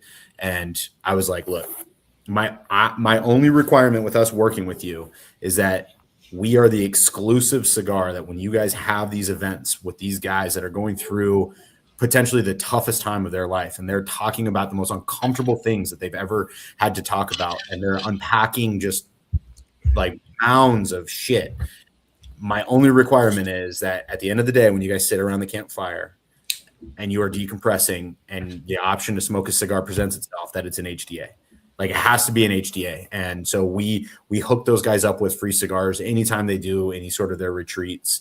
And we try and help them annually for fundraising, and we're constantly trying to get back. So those types of things are like, dude, like it brings tears to your eyes, man. Like it's so powerful hearing like how something as stupid as a dead leaf can really help people and really make a difference in people's lives. And just glad that we can be a small part of that. Yeah, I think if people, like the regular people, if they had more access to be around vets, when there's something weird that happens when veterans get together. I used to have a part of like the bearding community. When I used to be real big into that and making product, I hung out with a group of vets, and individually great guys, always laughing, joking. And then every now and then they would have like an event at one of the houses, be like a barbecue. And those guys would be sitting around a fire, and man, when they started talking and just telling stories and then talking about what the struggles they're going through in their daily life. And it's like, fuck, like how are you guys, how are you doing it? I'm like, you hear these horrific stories, and then, and then it's just like, yeah, this guy's busting my chop at the Home Depot the other day because we were out of this. And it's just like, that fucking guy just knew, and it's just, and I never, I always said, but I didn't chime in. It was just, I always felt weird even just listening to these guys talk is like, I don't have a clue of what you're going through. Like, I can't relate. I don't understand. Like, I don't understand how you're, then you hear about the 17 veterans a day or whatever. And then it's just like, you hear it and I'm like, now I know. I mean, I know why that's a thing. And that's tough, man. It's a lot of people really struggle with unpacking that. And that's, we really try and align ourselves. We get hit up. We were talking earlier about people asking for free shit. We also get hit up to support 100 countless different organizations. I know. And it's tough because the reality is that the vast majority of them are extremely genuine, and we just cannot support every single organization that should be supported. And so, we're trying to do as much as we can with as little as we have at times. And so, when we find an organization like Team Sapo that really like being able to hear some of the stories of like the transformations that these people have had and like the stuff that they've been able to decompress and seeing them on the backside, stuff means a lot, man. And so, I'll tell you, you said that you don't know what to say because you can't relate. I'll tell you, one of the biggest things when guys are unpacking a lot of that shit, they don't necessarily need much from you other than an ear. Like they just really they just want to talk, man. And sometimes the best thing is to just let them talk over a cigar. And that's one of the reasons I think Andray and I really like cigars too, is one of the things that really drew us into this community was a lot, Andray says it all the time, the cigar is a great equalizer. And it's also an incredible conversational piece just to sit around, and it's like alcohol. It like kind of lubricates the social aspect. Right. And so that we're really blessed to be working with an organization like Sapo and some other great organizations that we work with, where we're able to try and give back some of our time and money as well. I have a question for you both, Andray and Zack. Since you're veteran owned, have you gotten together with other veteran owned cigar brands? Yeah, because I'm thinking, we had there's all different types of boutique companies, of associations. Has there ever been, or is there an association that is cigar brand owners that are veteran owned cigar brand owners? So we have done some events where we've like very recently, actually, I think it was only a few weeks ago, 3 weeks ago, I believe. We were down at a lounge in Blairsville, Georgia, Sheepdog Cigars in Blairsville, Georgia. And they actually, coincidentally, were hosting an event for Team Sapo. It was a great like fundraising event, and it was us as well as a couple of other companies, Founders being one of them, and then Hayes Gray as well. So two other veteran-owned companies. Hayes Gray, so we got to do some really good stuff with those guys. Got to meet them. I'd never met them before.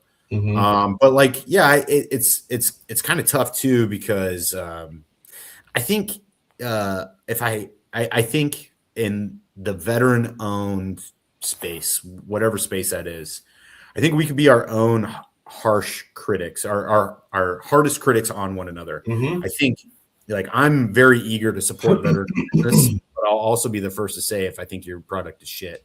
And I think unfortunately, there's like a natural habit of like veteran-owned company in the same space to create almost like a natural like friction. And so I know that's something that we try and support other brands that are in the same space that maybe are a little bit younger or even older than us. Then we try and help them when we can. Understanding that that's not the way that everybody does it, but we try and be as like warm and welcoming and helpful. We do some things with other veteran-owned companies, and we work with a lot of veteran-owned lounges too. Right. So there's a lot of lounges out there that are owned and run by vets, and we do a lot of work with those guys in particular.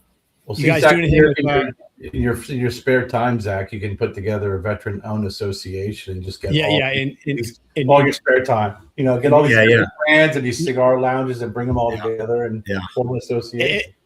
It's funny. I definitely want to hear. I want to at least talk with you again in 6 months, and because you'll be doing this full time. Like, because now you might be thinking, because I've been there. Like I got all this free time. I'll be able to do this and this. And like 6 months from now, you're like, how did I do this part time in the past? Like I don't. Seriously. Like I don't have enough time now, and just, like, how the fuck did I do this? It'll just be, but do you guys do anything with Screaming Eagle over in Hopkinsville?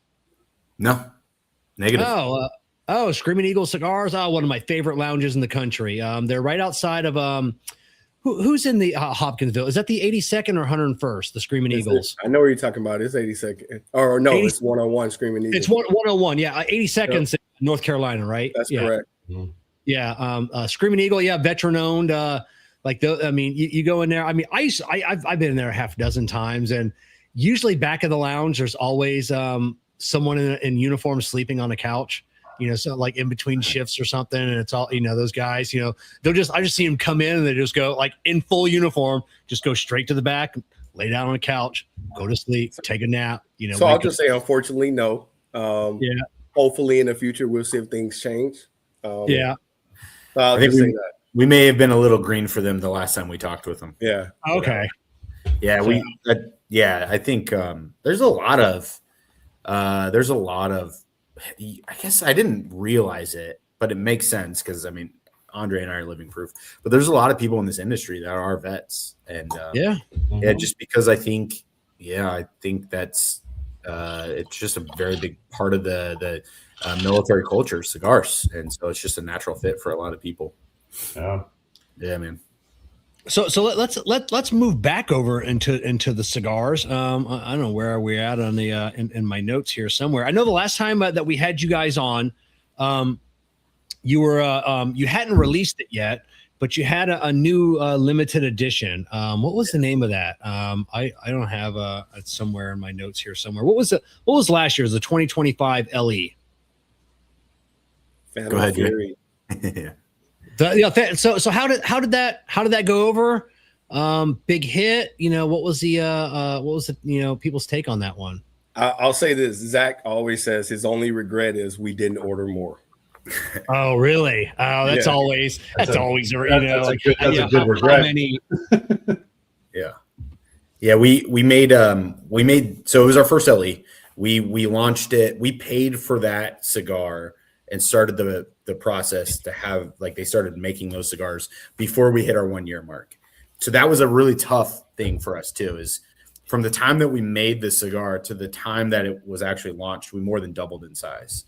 So that was, that's really tough for a small company. So we made 6,000 of those cigars, and we were sold out before they even landed in the States. Get out. Yeah. So it was like, the reception was wild. It was very, very humbling. We're honored, and because it was kind of one of those that we were like, oh man, are people really going to like this? And fortunately people did, and it went really well. We were very, very happy, and sounds like, based off of the fact that pretty much every single day we hear from somebody that is either still smoking Phantom Fury or asking us when we're going to re-release Phantom Fury. It sounds like most people really enjoyed it too, so we were pretty fortunate. So is that a thought, of being able to, produce that again, or is that one of those LEs, like I've done an LE, is like, there's no more tobacco. Like I just, I honestly just can't get it. They had like a bale, and that was it. Like it's people like, oh, really, I think our lace is out. People still ask about it. And I'm like, tobacco's gone. And I could just slap another band on it and call it the same thing, but tobacco's gone. Was that the case with that, or is that something you could, potentially? It's definitely something that we could potentially release again. It's some people have asked for it to be introduced into our core line. Unfortunately, that probably is not going to happen, because the wrapper in that cigar was a true Indonesian Sumatra wrapper, and the ability to procure Indonesian Sumatra is just not something that we have that much faith in, that we want to incorporate it into our core line. We have a lot of fun other things that we want to do. So, while Phantom Fury could make a release or make a reappearance rather. You know, like this year we are actually like we currently the 2026 version of Phantom Fury. So our 4th of July LE is in the factory being rolled as we speak. And yeah, so that one we haven't really talked about it yet. So we're going to be really talking about it here within the next couple of weeks in the lead up to PCA. But that one is going to be called the Sentinel, and it is a Mexican San Andreas wrapper with 100% Nicaraguan filler. And we're really excited about this cigar too, because we are working with somebody that we haven't worked with before. So these cigars are actually, funny enough, I don't know if you saw me smirking earlier when you were kind of talking about them, but we're going to be working with Lee Marsh on this one. And so all of these, so all these cigars are going to be rolled out of the Rojas factory. Wow. So so the Sentinel Mexican San Andreas, it's going to be a 6x50 Toro.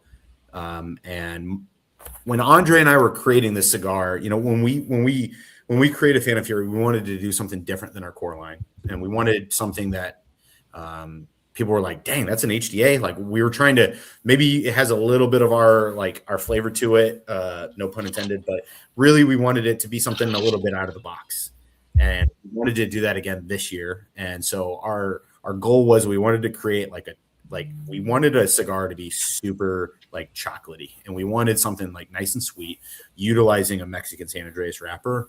And so we worked with Lee on that. We were down in Nicaragua last month, putting the finishing touches on it. And we're really, really, really excited for this thing to land in the States. That's awesome. And we got more this time. Yeah, and we made more. There you go. Did you order 100,000 from? No, not quite. But, you know, I'm a big fan of LEs like one and dones, as long as they're not every 3 months. You know, like some of these companies, it's just like I've stopped. I mean, from some big companies that are like they're friends of mine. You know, like personal friends. And it's just like, I just stopped buying their LEs. It's like, I can't keep doing this. I can't keep doing this every other month.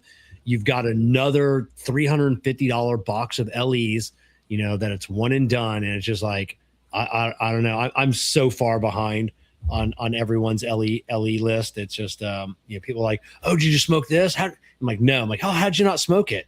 I don't know, because there's a million of them now. Like that's the new buzzword. I got the first 5 LEs. Yeah, it's tough because I 100% as a consumer, I can't keep up.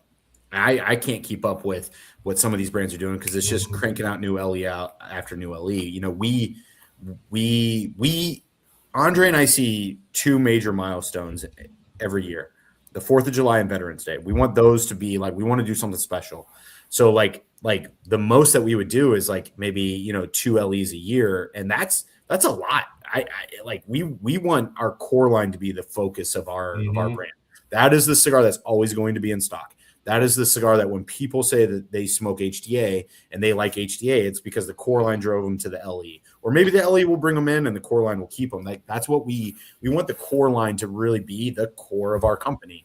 And yeah, it's tough, man. When some of these guys just LE to LE, it's got to be a tough business, and it's a tough business model to maintain, and it's got to be tough too. I know for me, it's tough on the consumer. It asks a lot of the consumer to like have this like constant fear of missing out, purchasing power. So, we try, and when we do it, we really want it to be like special for us. And so, we did it last 4th of July.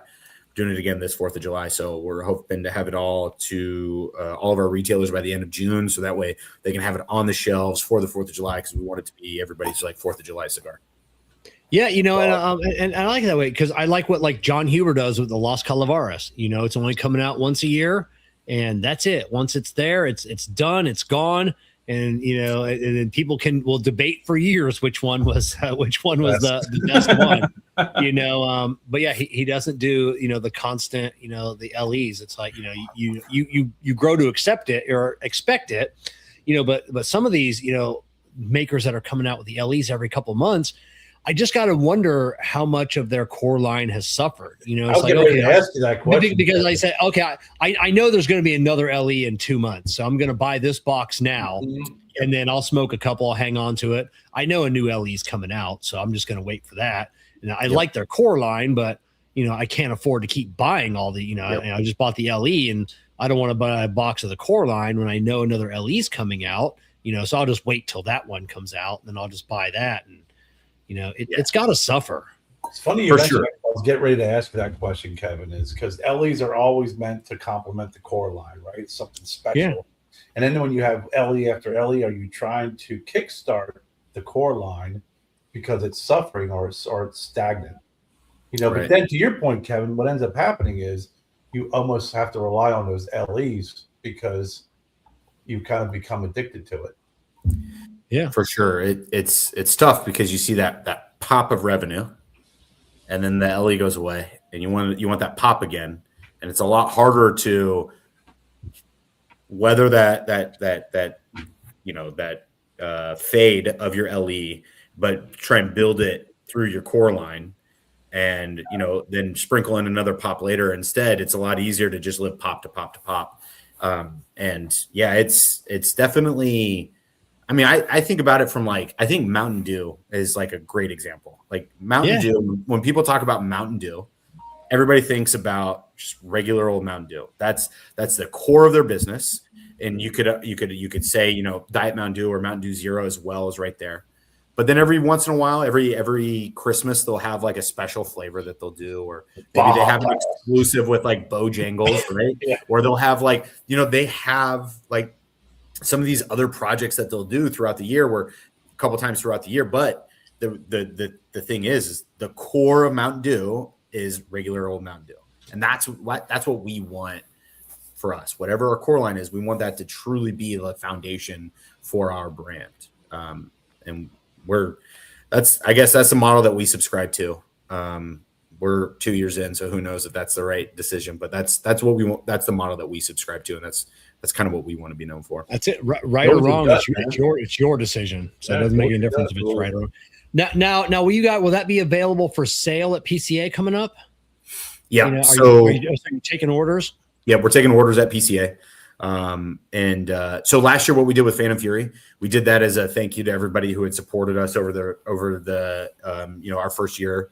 And so what we did was we started at retailer number 1 that we ordered, and we worked our way down the line, and we went through and we're like, we're giving you the opportunity to buy Phantom Fury. We worked our way down the line, and we went into PCA, and I think we only had like a couple boxes left when we went into PCA.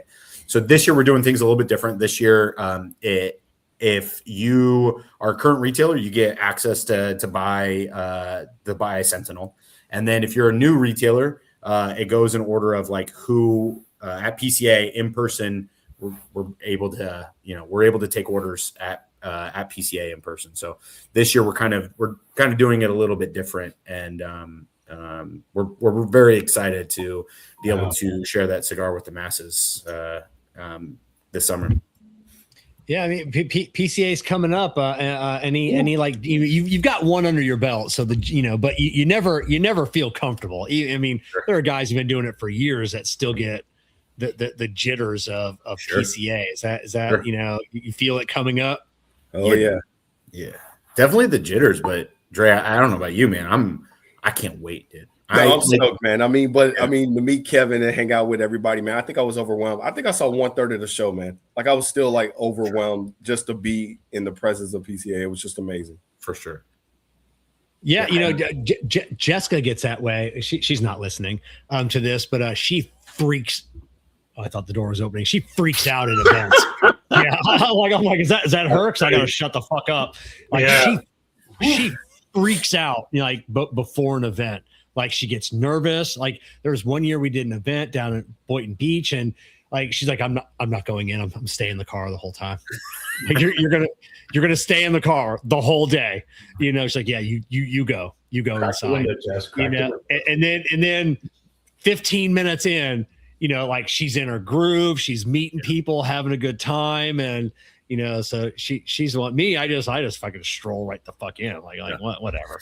I'll never feel comfortable doing interviews. Like when you came over last year and we did that interview, dude, I was so nervous, man.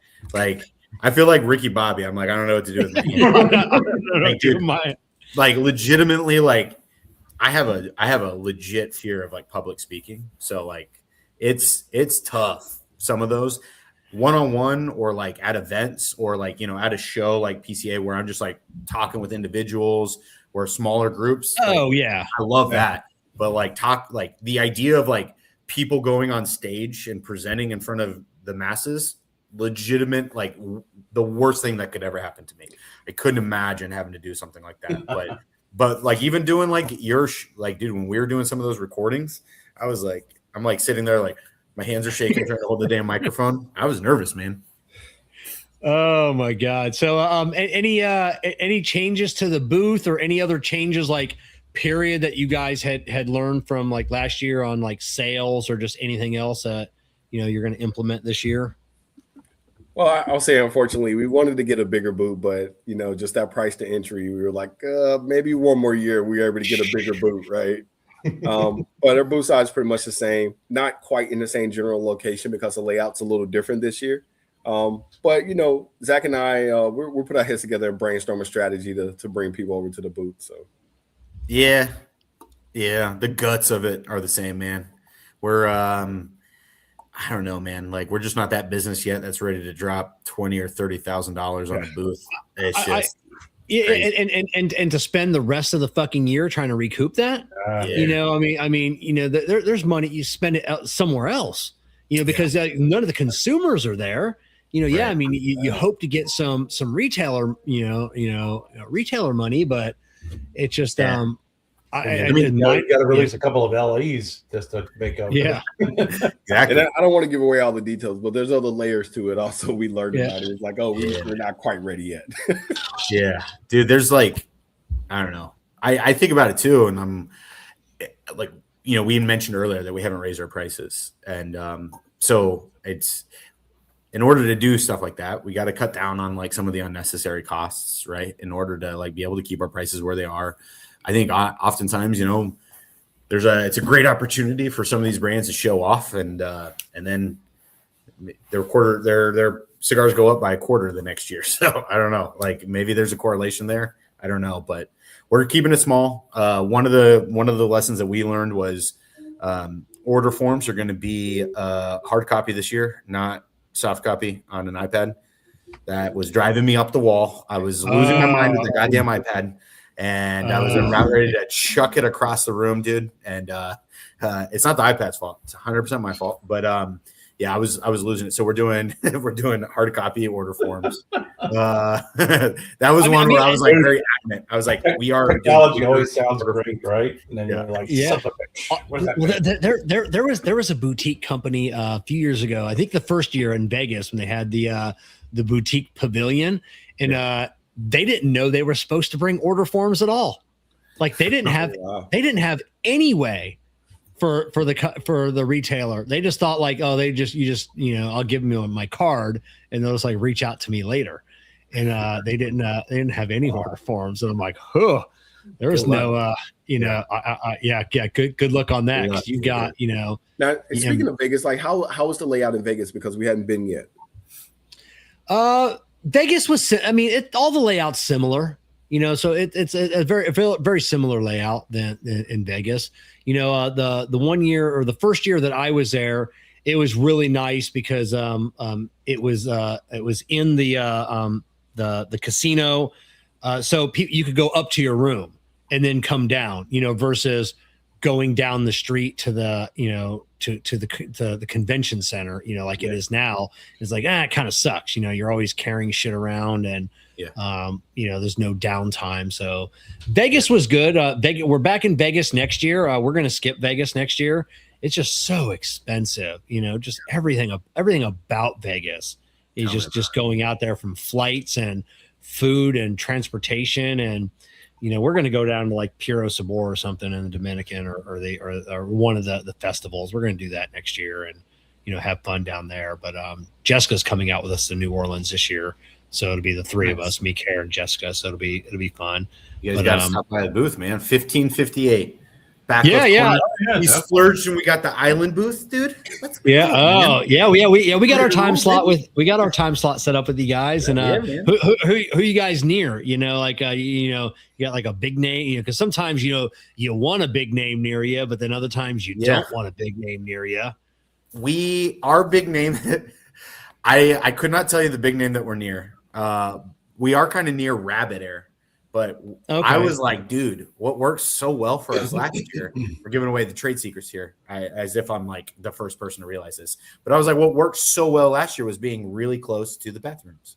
So I was like, I want something close to the bathrooms, dude. Yeah. We were like, we were stalking people going in and out of the bathrooms, dude. Like, you gotta pee. You gotta pee us, dude.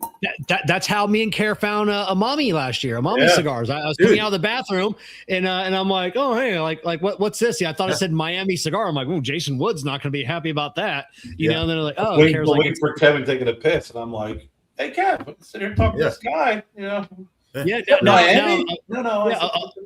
has become a good friend and makes some great cigars, and we met him because I had to pee. I had to pee as the only reason. He was not on my not on my radar. Didn't have any appointments with him. If I wasn't in the back and had to pee, I never would have met him. He was on like the backside of us. He was like 2 over from us, and so same thing. Like I stopped over and I ended up chatting with him. Super nice guy, man. I really enjoyed our conversation. Good cigars. Like, guy was like awesome. I was like, dude, his branding is really cool. Yeah. It's super nice. Yeah, you know, who I felt sorry. Kevin goes to the bathroom. I don't want to stand outside the bathroom, like look like a dork waiting for him. So you gotta wander around a little bit. Yeah. There you go. That's it. Who I felt sorry for was Greg over at FYL Cigars. Because he was over where people were eating, and like you didn't even know there was a booth over. If you didn't know, like it was facing the food area. Facing the food area. So his back was like to 95 to 100% of the show. So when you went to get food and you sat down to eat, you're like, oh, and you're just sitting there staring at you eating. You're like, son of a bitch. Wow. That location was Yeah, it's brutal. Yeah. We're really, really pumped this year. We're gonna have like a bunch of like new merch that we'll be introducing there too. So we'll have a bunch of like, if retailers come by, new or existing, and place an order at the show, we're gonna be doing some like in-show exclusives. We last year we did the PCA deal for anybody, but you know this year it's gonna be the same. So we'll have a few extras as well. We have some really cool announcements coming up that we're going to either drop at the show or shortly after the show. And so, some really cool announcements and cool things that we're going to be doing at the show. We're going to be giving away some dope stuff too. You guys got that new 3D printed cigar holder coming at the show? Dude, did you see it? I have that design, and I was getting ready to print that and offer it on my website. And then I saw that design, the guy who makes it posted that design on in one of the forums. And this right here? Yeah, and I saw it and I go, son of a bitch. So I scrapped the file, you know, because once I saw it was you guys, and I'm like, well, if it was from some boutique that I didn't know, I'm like, I'm still gonna make mine, you know. So I decided I scrapped it. He hit us up and he's like, dude, I could do like these grenades. And I was like looking at it, I was like, oh, that's pretty cool, man. I was like, but can you do like a different like style of grenade? So he ended up doing like this style for us, the HDA logo on it. And so we'll be releasing those. We'll have those at the show. Sorry we stole from you. You got some other cool shit though. So like I was going to steal the Sasquatch, but I decided not to, or like the trash can, but exactly. Yeah. Those came out really cool. So I can't wait to see one of those in person. Yeah, they looked really cool in the photos that he posted. So we got some really cool stuff. We'll have some of our shirts and stuff there too. And then we're actually moving. I don't know if have you heard of you know what? We're gonna save it for the show. We'll talk about it when you come at the booth. We'll talk about one of the other moves that we got coming up here soon. Right. So we'll save it for the show. So it was because was there any thought of like joining Oveja, in there, because I know Apostate's joining them in their booth this year. Was there any thought of, or you just really kind of want to keep it, separate from, I mean that's been that's been the beginning from the start, right? That's been the whole process. Is Zack and I want to ensure that we have our own identity. We lean on them for the production. The blends are ours, as Zack stated, and the quality. However, when it comes to HDA, we want to be our own entity, and that's been something from the start, and we want to continue to flow with that. Good for you. Yeah, it makes sense, and I love the guys at Apostate. I love Brandon, great friend of mine now. It's super cool. And then when I'd heard he's going to be at the Oveja booth, and I'm like, people already think of that press release that because people already think that he's with Oveja now making his cigars, and it's not what the press release said. There's just part of the distribution agreement, and I'm like, well, now people are really going to think you guys are together. So, but man, we're stoked to do our own thing. We're stoked. We have this new project coming out with Rojas. We're trying to pair ourselves with like really good people in the industry from a factory perspective. And we're just really trying to kind of exist on our own 2 feet. And so that's definitely something that's really important for us. That's good that you're expanding out like that. Especially for your limited edition. That's great. Yeah, because you never know where that's where it's going to take in the future. It just gives you another opportunity. Used to be in the past, like people, maybe I would say maybe the last 5 or 6 years, you're starting to see more of that. People like, hey, I need to have not a backup factory, but another factory. Things happen. We've seen fires, we've seen floods, we've seen hurricanes take down a factory. Supply chain issues. So it's nice having another, another factory to be able to, produce out of. For sure.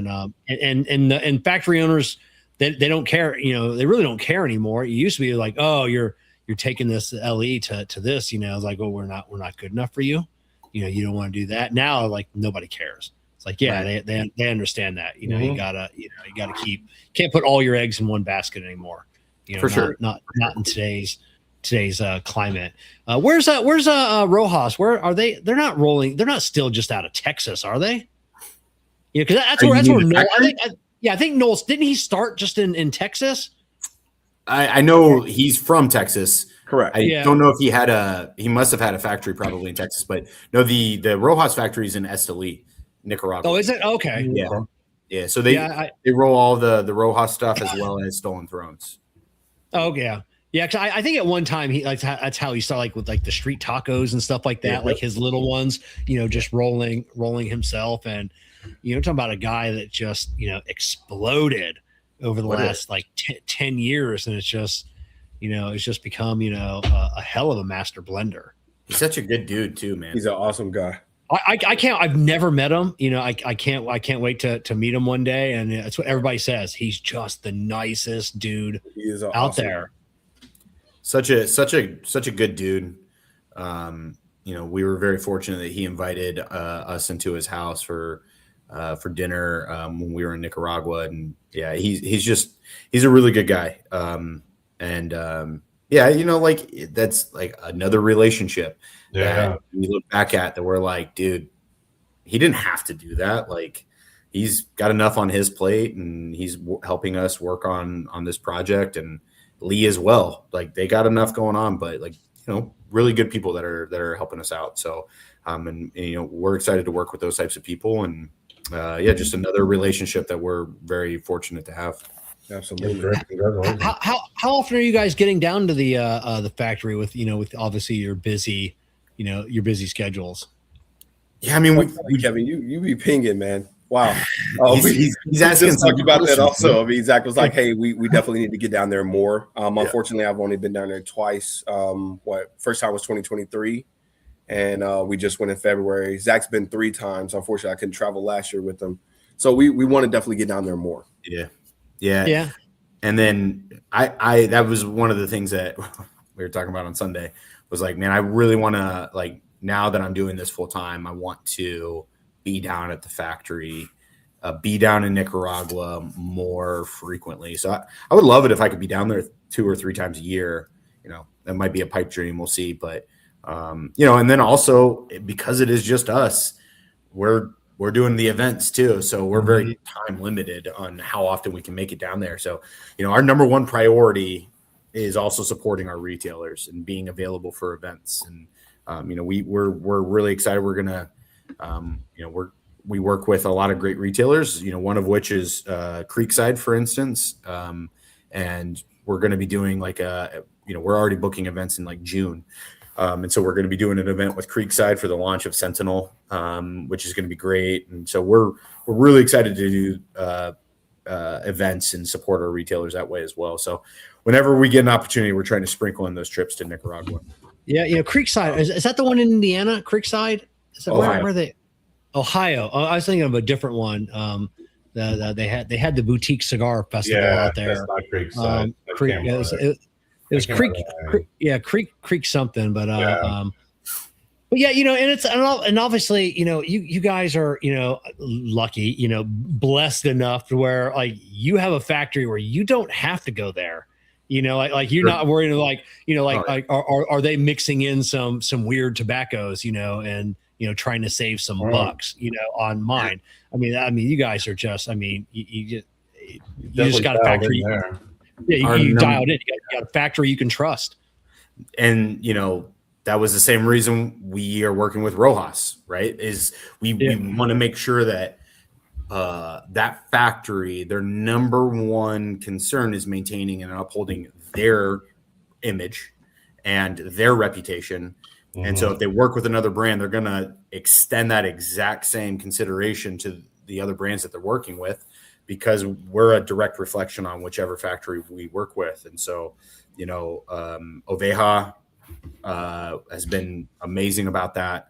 Rojas is going to be amazing with that. And for sure. Like whatever project we do, wherever we end up going with whatever we end up doing, our number one concern is, are we going to get what we pay for? So that way we can, with all the confidence in the world, put that cigar into a customer's hand and trust that they're getting what they pay for, versus who knows what goes into that cigar. And, floor sweepings, right? You see some really nasty shit cigars, man. We don't want that to be associated with HDA. Yeah, exactly. Now at PCA, you got any? Is there anybody you want to meet that you didn't meet last year? Like makers, blenders. There's always people I want to run into, and sometimes I don't. Who's on your list of someone that you just gotta, that you're really hoping to meet? Do you have an answer, Drake? Because I know who my number one is. I don't. Go for it. I tried to meet him last year. He's a busy man. I recognize that. I want to meet Nick from Foundation. Not gonna happen. You don't think so? You don't think there's any way that could happen? No, at the event itself? Yeah. Hang out at the bathroom. He's got to pee sometime. Yeah, dude. It's not above Damn, Kevin. Just because right, you are a smasher of dreams. That's what's gonna happen, dude. I'm gonna send you a picture when I get to meet Nick, and I'm gonna be doing this too in the picture. Like, I got him, dude. I love Nick. I mean, Nick's a friend of mine. I go to events. We always end up talking about weird shit. Always the Ark of the Covenant or something else. And I've attended, I think, 4 PCAs now. And I got like 30 seconds with him at one PCA. And he was like walking, and I just had to like stop him, like stand in front of him, like, you're going to talk to me for a few seconds, and we had a quick conversation about, the Ark of the Covenant again. Cause I know he knows where it's at. It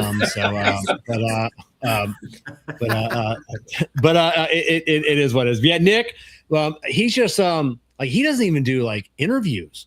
Like he is selling, he is in that little booth in that little room, like from beginning to end, it's just, he is just a hardworking guy. So, and I admire the shit out of him. Yeah. And I admire the shit out of the work that he's released. And I just, even if it's not even 30 seconds, even if it's 20 seconds, I just want to shake his hand, tell him hello. Yeah. And Right. yeah, he's in my opinion, he's one of those brands that really helped influence like my palate and really helped open my eyes to the possibility of cigars out there. And I respect the shit out of their brand and some of the products that the Olmec is one of my all-time favorite cigars. Oh yeah. He does an incredible job, and I would love to meet him. Yeah, I'm gonna send him a text after the show. I'm like, hey, in lieu of not being able to give me an interview this year, at one point, put it on your list. Get over to the HDA booth and just say, I would. So, dude, if he ends up walking over to the HDA booth, He's gonna pass out. He will when you're in the bathroom, and right. You're gonna come back, and Andre's gonna be like, "You'll never believe who was just here." I should definitely do that, bro. You're not gonna believe who came by for you, bro. That's it. Look, I got a photo. You know, Exactly. So it's funny, like when I met Matt Booth last year, it was also because John actually grabbed me, and John was like, "Drake, come with me right now," and I'm like, "I don't know which way." I'm like, "Okay, let's go." And he like runs me. I'm like, "Oh shit, that's Matt Booth." And he was like, "Yeah." And he was like, "Give him a cigar. Give him a cigar." And I was like, "Okay." So I didn't get to spend much time with him, but I think I definitely want to, spend a little time and talk veteran to veteran a little bit with him if I could. We ran into him, Karen and I, like before the show opened up. We're hanging over in the Integra booth and waiting for my buddy Omar to open it up. And then Matt comes over and he's like looking around the booth. He's like, I need some packology for some cigars. So I'm like, so we're like trying all the locked cabinets, and then finally he finds a box and he just slices it open and grabs some humidity packs out. And I'm like, I'll tell Omar those are for you. And he's like, all right. So Omar eventually came by. I go, hey, Matt stole some Integra booze. He's like, whatever. But yeah, he's just a crazy cat. Yeah. So yeah, man. But what about you? One dude talked I'm sorry, off topic. He talked about whiskey drinking. So Zack is not a big whiskey guy. I kind of am. So I go down the gamut, right?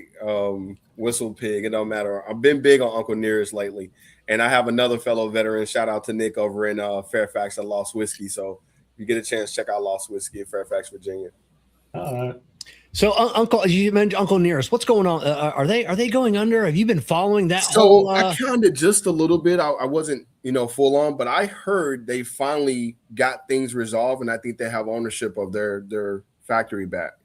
Are they just okay, yeah, because there was a lot of shady. It was going through some shady shit, buying houses and property and everything else, and I'm like, money been stolen or moved around. But I can tell you, it is a great brand. It is tasty. Oh yeah, it's delicious. Oh yeah, that's what everybody says, and it's just like I'm like, gone into receivership, and I'm like, oh, I think they got it back.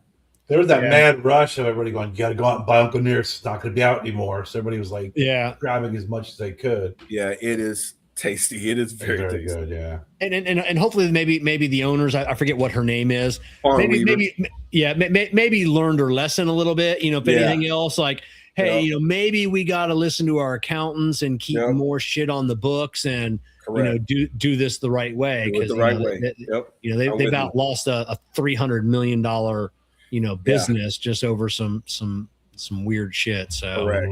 I agree. So.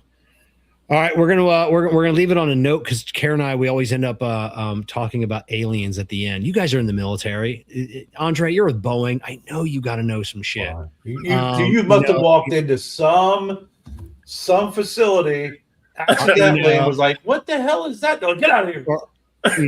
Unfortunately, I would have to kill you guys if I did. Yeah, that's all right. You can kill Kevin. Just tell us. Yeah. Have you got? you guys hear the story? You guys were there. You guys were in the thick. Have you guys seen some stuff that that you're like, or you hear them stories? I'll say this. Then I think the one that still resonates with me is the Giant of Afghanistan. You heard about that one? No, the Giant. No, tell me you about gotta the look Giant. that up. Yeah. Okay. The Giant of Afghanistan. That was pretty wild. That's some real shit. That was the ship. I've seen it with my own two eyes. You see Zack's face. That was some real shit. Was that the big ship? No. A gigantic human. Yeah, like a literal giant.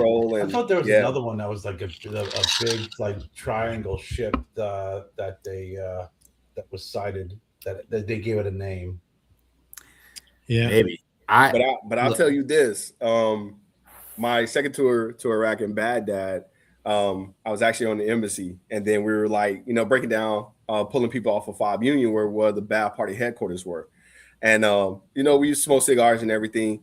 And one day, out of the clear blue, one of the guys, can't remember who it was, what his name was, sitting there smoking cigars. He was like, do y'all think that building's haunted? And then, dude, it just went down a rabbit hole, man. I mean, it went down a freaking rabbit hole. Everybody had a freaking story because the Bad Party headquarters, I mean, this is marble stone structure, right? And we dropped like a JDAM or something on that bitch, right? I mean, we collapsed it from the roof all the way to the basement, right? And everybody was like, dude, I had one guy, he was like, man, I was in the building, I was in the bathroom. He was like, dude, an Iraqi soldier came and stood right next to me, man, used the urinal. And he was like, and I turned around and looked, and he's like, the dude's arm is missing. And he was like, the dude just turns around, walks out, he goes after him, he's gone. Like, man, I heard all kind of freaky stories, man. I mean, stuff to make your skin crawl, bro. But no UFOs. I'll say with UFOs, this is my opinion on UFOs. First of all, I need to preface this by saying that I am a believer. All right. And I'll say that I've spent my career working around aircraft. And so, like, obviously, I would say that I'm not going to know everything that the U.S. military has to offer and what other countries have to offer. But I think I have a good grasp on what the art of the possible is, even by stretching the limits. And I'll tell you, man, dude, some of those videos that you see coming from UAVs, coming from like F-16s flying off of the coast of California, where they have these like real fast movers that defy the laws of physics. That shit does not make sense to me. So, I mean, I'm a believer. And then you see them going into the water. Yeah, man. Look, dude. Do you think they're bending the atmosphere around them or gravity, or do you think some folks believe that they're transdimensional and are kind of coming in and out of the different dimensions? I kind of like the second one. The second one seems like it would make sense too, right? Alternate dimensions. Like they exist in that spot in another dimension, and they just happen to hit the right frequency, and they kind of pop in our dimension and pop out. I think they just got the technology to bend the time and space around them, because we've only got another couple weeks or a month. The new Bob Lazar documentary comes out. I don't know if you've seen the new the preview for it. It just came out like last week. It's fucking amazing. I will check that out tonight. Like Bob Lazar goes like deep in this one, and like recreating the craft or using some AI, and Bob Lazar, he knows. Boeing's hiding that shit. I know. I cannot confirm or deny it. Boeing, Lockheed. That's what it is. You got to get it into these private contractors. So there's no FOIA request. Boeing doesn't have a FOIA request. I can't ask them about all that shit. So I don't know. I love listening to a lot of that stuff. I don't listen to a ton of like Joe Rogan, but when I do, it's like I cherry pick the episodes where he talks about aliens in particular. Same here. I watch like one out of every dozen, but if it's like I'll see like a clip on YouTube or Instagram, TikTok or something, and the aliens, I'm like instantly go to YouTube. I'm gonna save that video. We're watching that one later. You gotta check out the Y Files. And what's his new podcast, The Basement? It's a Y Files podcast, The Basement. The Basement. He's freaking fantastic. He has some great guests. He's got Avi Loeb on right now. I just started that one earlier today. So, nice. All right. So, who's a big into UFOs? We found out last year at a PCA, Dion with Louisiana. Yeah. Oh God, he had some great stories. So Dion's got a story because his dad like worked out at Area 51, I think is what he said, and as like a construction worker or something, like heavy equipment or it was something like that. And every now and then, like somebody from like the military would show up and like, if I remember the story right, tell everybody to stop what they're doing, like get out of their vehicles and turn around. Like everybody has to face that way. And then you would hear all of these noises and like the ground shaking and the dust. And then like 10 minutes later, it's like, all right, everybody can go back to work now. And it's like, what the fuck? So yeah, we got So I think that's where I think I don't think Area 51, at least anymore, is anymore. Yes. Yeah, maybe it was like way back when. I think it probably originated for like the U2, right? And I think maybe it's changed into maybe it did at one point in time house some sort of crashed craft, but I mean the bulk of what goes on there is just really, really like futuristic aircraft technology. Oh yeah, like legit aircraft technology. So maybe there's like one hidden door somewhere, or one like extra like sub basement level or something like that. But I don't know, man. Maybe Right Pat. I hear Right Pat is where that's where it's all at. Right Pat. It's all there. The bodies, everything else. You got the Mount Shasta. Like the hidden entrance into Mount Shasta. So that's where they're at too. You guys got to look up. I'm telling you, Dre's right though. You got to look up that Giant of Afghanistan. Yeah, I've seen, dude. There's some like really interesting theories out there. I think Dre, you were the one that put me onto it.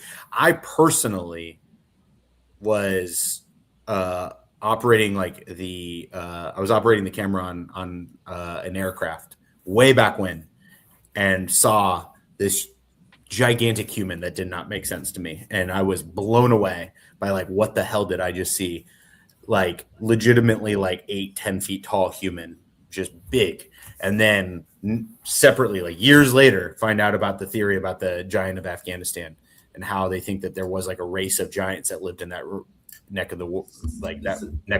It's that same theory from the area that's in the Grand Canyon, Kev. Did you see that? Yeah. Wow, same thing, red hair. Yeah, the red hair giants that went into the cave, and the Native Americans set fire to the cave and drove them. There's still areas of the Grand Canyon that if you walk in, like the Black Hawks show up. Like you're not allowed. Like they're part of the Grand Canyon. Like they have signs. You're not allowed past this point. And if you go past it, people show pictures. Black Hawks show up. Guys in Jeep show up. Get the fuck out of here. Like what? So pretty sweet. I don't know. It is pretty sweet. All right, we're gonna end it right there. I can't believe it's been over 2 hours already. It's been great. We definitely appreciate you guys coming on and hanging out with us again. We had a blast. Can't wait to see you in a couple weeks at PCA. Gonna be fun. Yeah, you guys are awesome, Kevin, man. Can't wait to see you, man. Yeah, it's gonna be great. Gonna have a good time. Can't wait to introduce you to Jessica. Get to meet her, and it's gonna be super fun. Appreciate you guys putting some time on our calendar, and really excited to sit down and talk with you and smoke some cigars. And hey, when you're at the show too, remind me when you show up to our booth, try and show up with a fresh palate, because I'm going to give you guys a cigar that you haven't had yet, and I want you guys to try it. Yeah, right on. Yeah, it's I don't smoke that much at PCA, so it's if you find it hard to, especially when you're doing interviews and you're booked constantly, sure. I can't be showing up at someone else's booth with smoking whatever, and it's just like, but yeah, we'll definitely I'll definitely have a fresh palate. We'll get you something. We'll get you something special that we're kind of working on right now. All right. Oh, right on. So. All right, everybody. That's another I Tap That Cigar show. I think Kerr and I I think we're going to be off next Monday night. Kerr and I are going down to Louisville for the weekend. We're going I got a business transaction I got to do down there, and we're going underground zip lining. You guys ever do that? In the Louisville mega caverns. Jessica and I went like 8 years ago. So it's the you do zip lining, but it's all underground. It's these caverns that they started off as natural caves and caverns, but then like in the 50s, like the military took it over, and that's where they stored like sensitive information and documents, because they carved them out into bigger caverns. But at one point you're hooked to a zip line. You got to walk over this suspension bridge. It's the tallest underground suspension bridge on the planet.